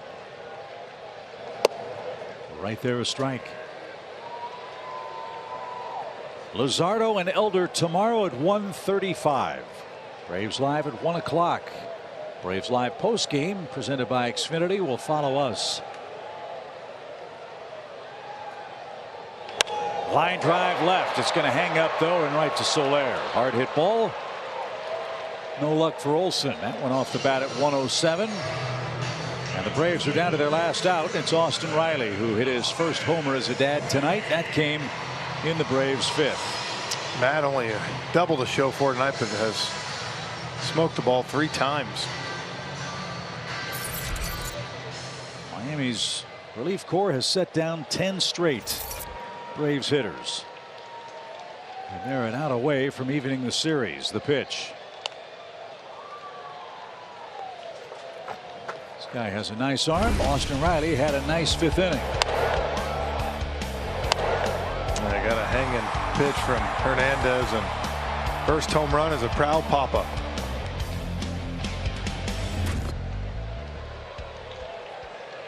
Nothing in 1. And now nothing in 2. That's a hard thing. You see 97, 96 with that good slider. That's what Ozzie was fighting off the whole time, knowing that 96 was in the arsenal.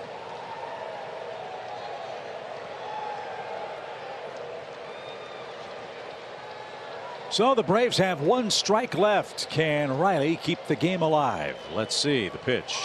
The answer's no. Swing and a miss. The Marlins retire 11 straight Braves hitters to end this game. And Don Mattingly's Fighting Fish wanted to improve their offense, Jeff. They certainly have. 9 runs on 14 hits tonight, and we play for the rubber match tomorrow afternoon. Yeah, look, Ian Anderson got out of some trouble. The Braves had the lead. Really were kind of in control of the game with the bullpen set up. Bullpen that's been so good for this Braves team, but tonight weren't able to hold it. And at the end, the last 3 guys, Bass, Sulser, and Scott, were too tough for the Braves hitters. But again, you got a chance to come win a series tomorrow. Nothing wrong with the Braves offense tonight. And we will indeed battle for the series victory tomorrow. Young Bryce Elder will grab the ball for the Braves as he will match up with Jesus Luzardo. Our coverage starts at 1 o'clock Eastern on Bally Sports Southeast. For Paul Bird, for Jeff Rancourt, and our great crew, I'm Chip Carey. We thank you for joining us. Stick around. Braves Live presented by Xfinity is coming up, and we will see you tomorrow afternoon. Good night, everybody.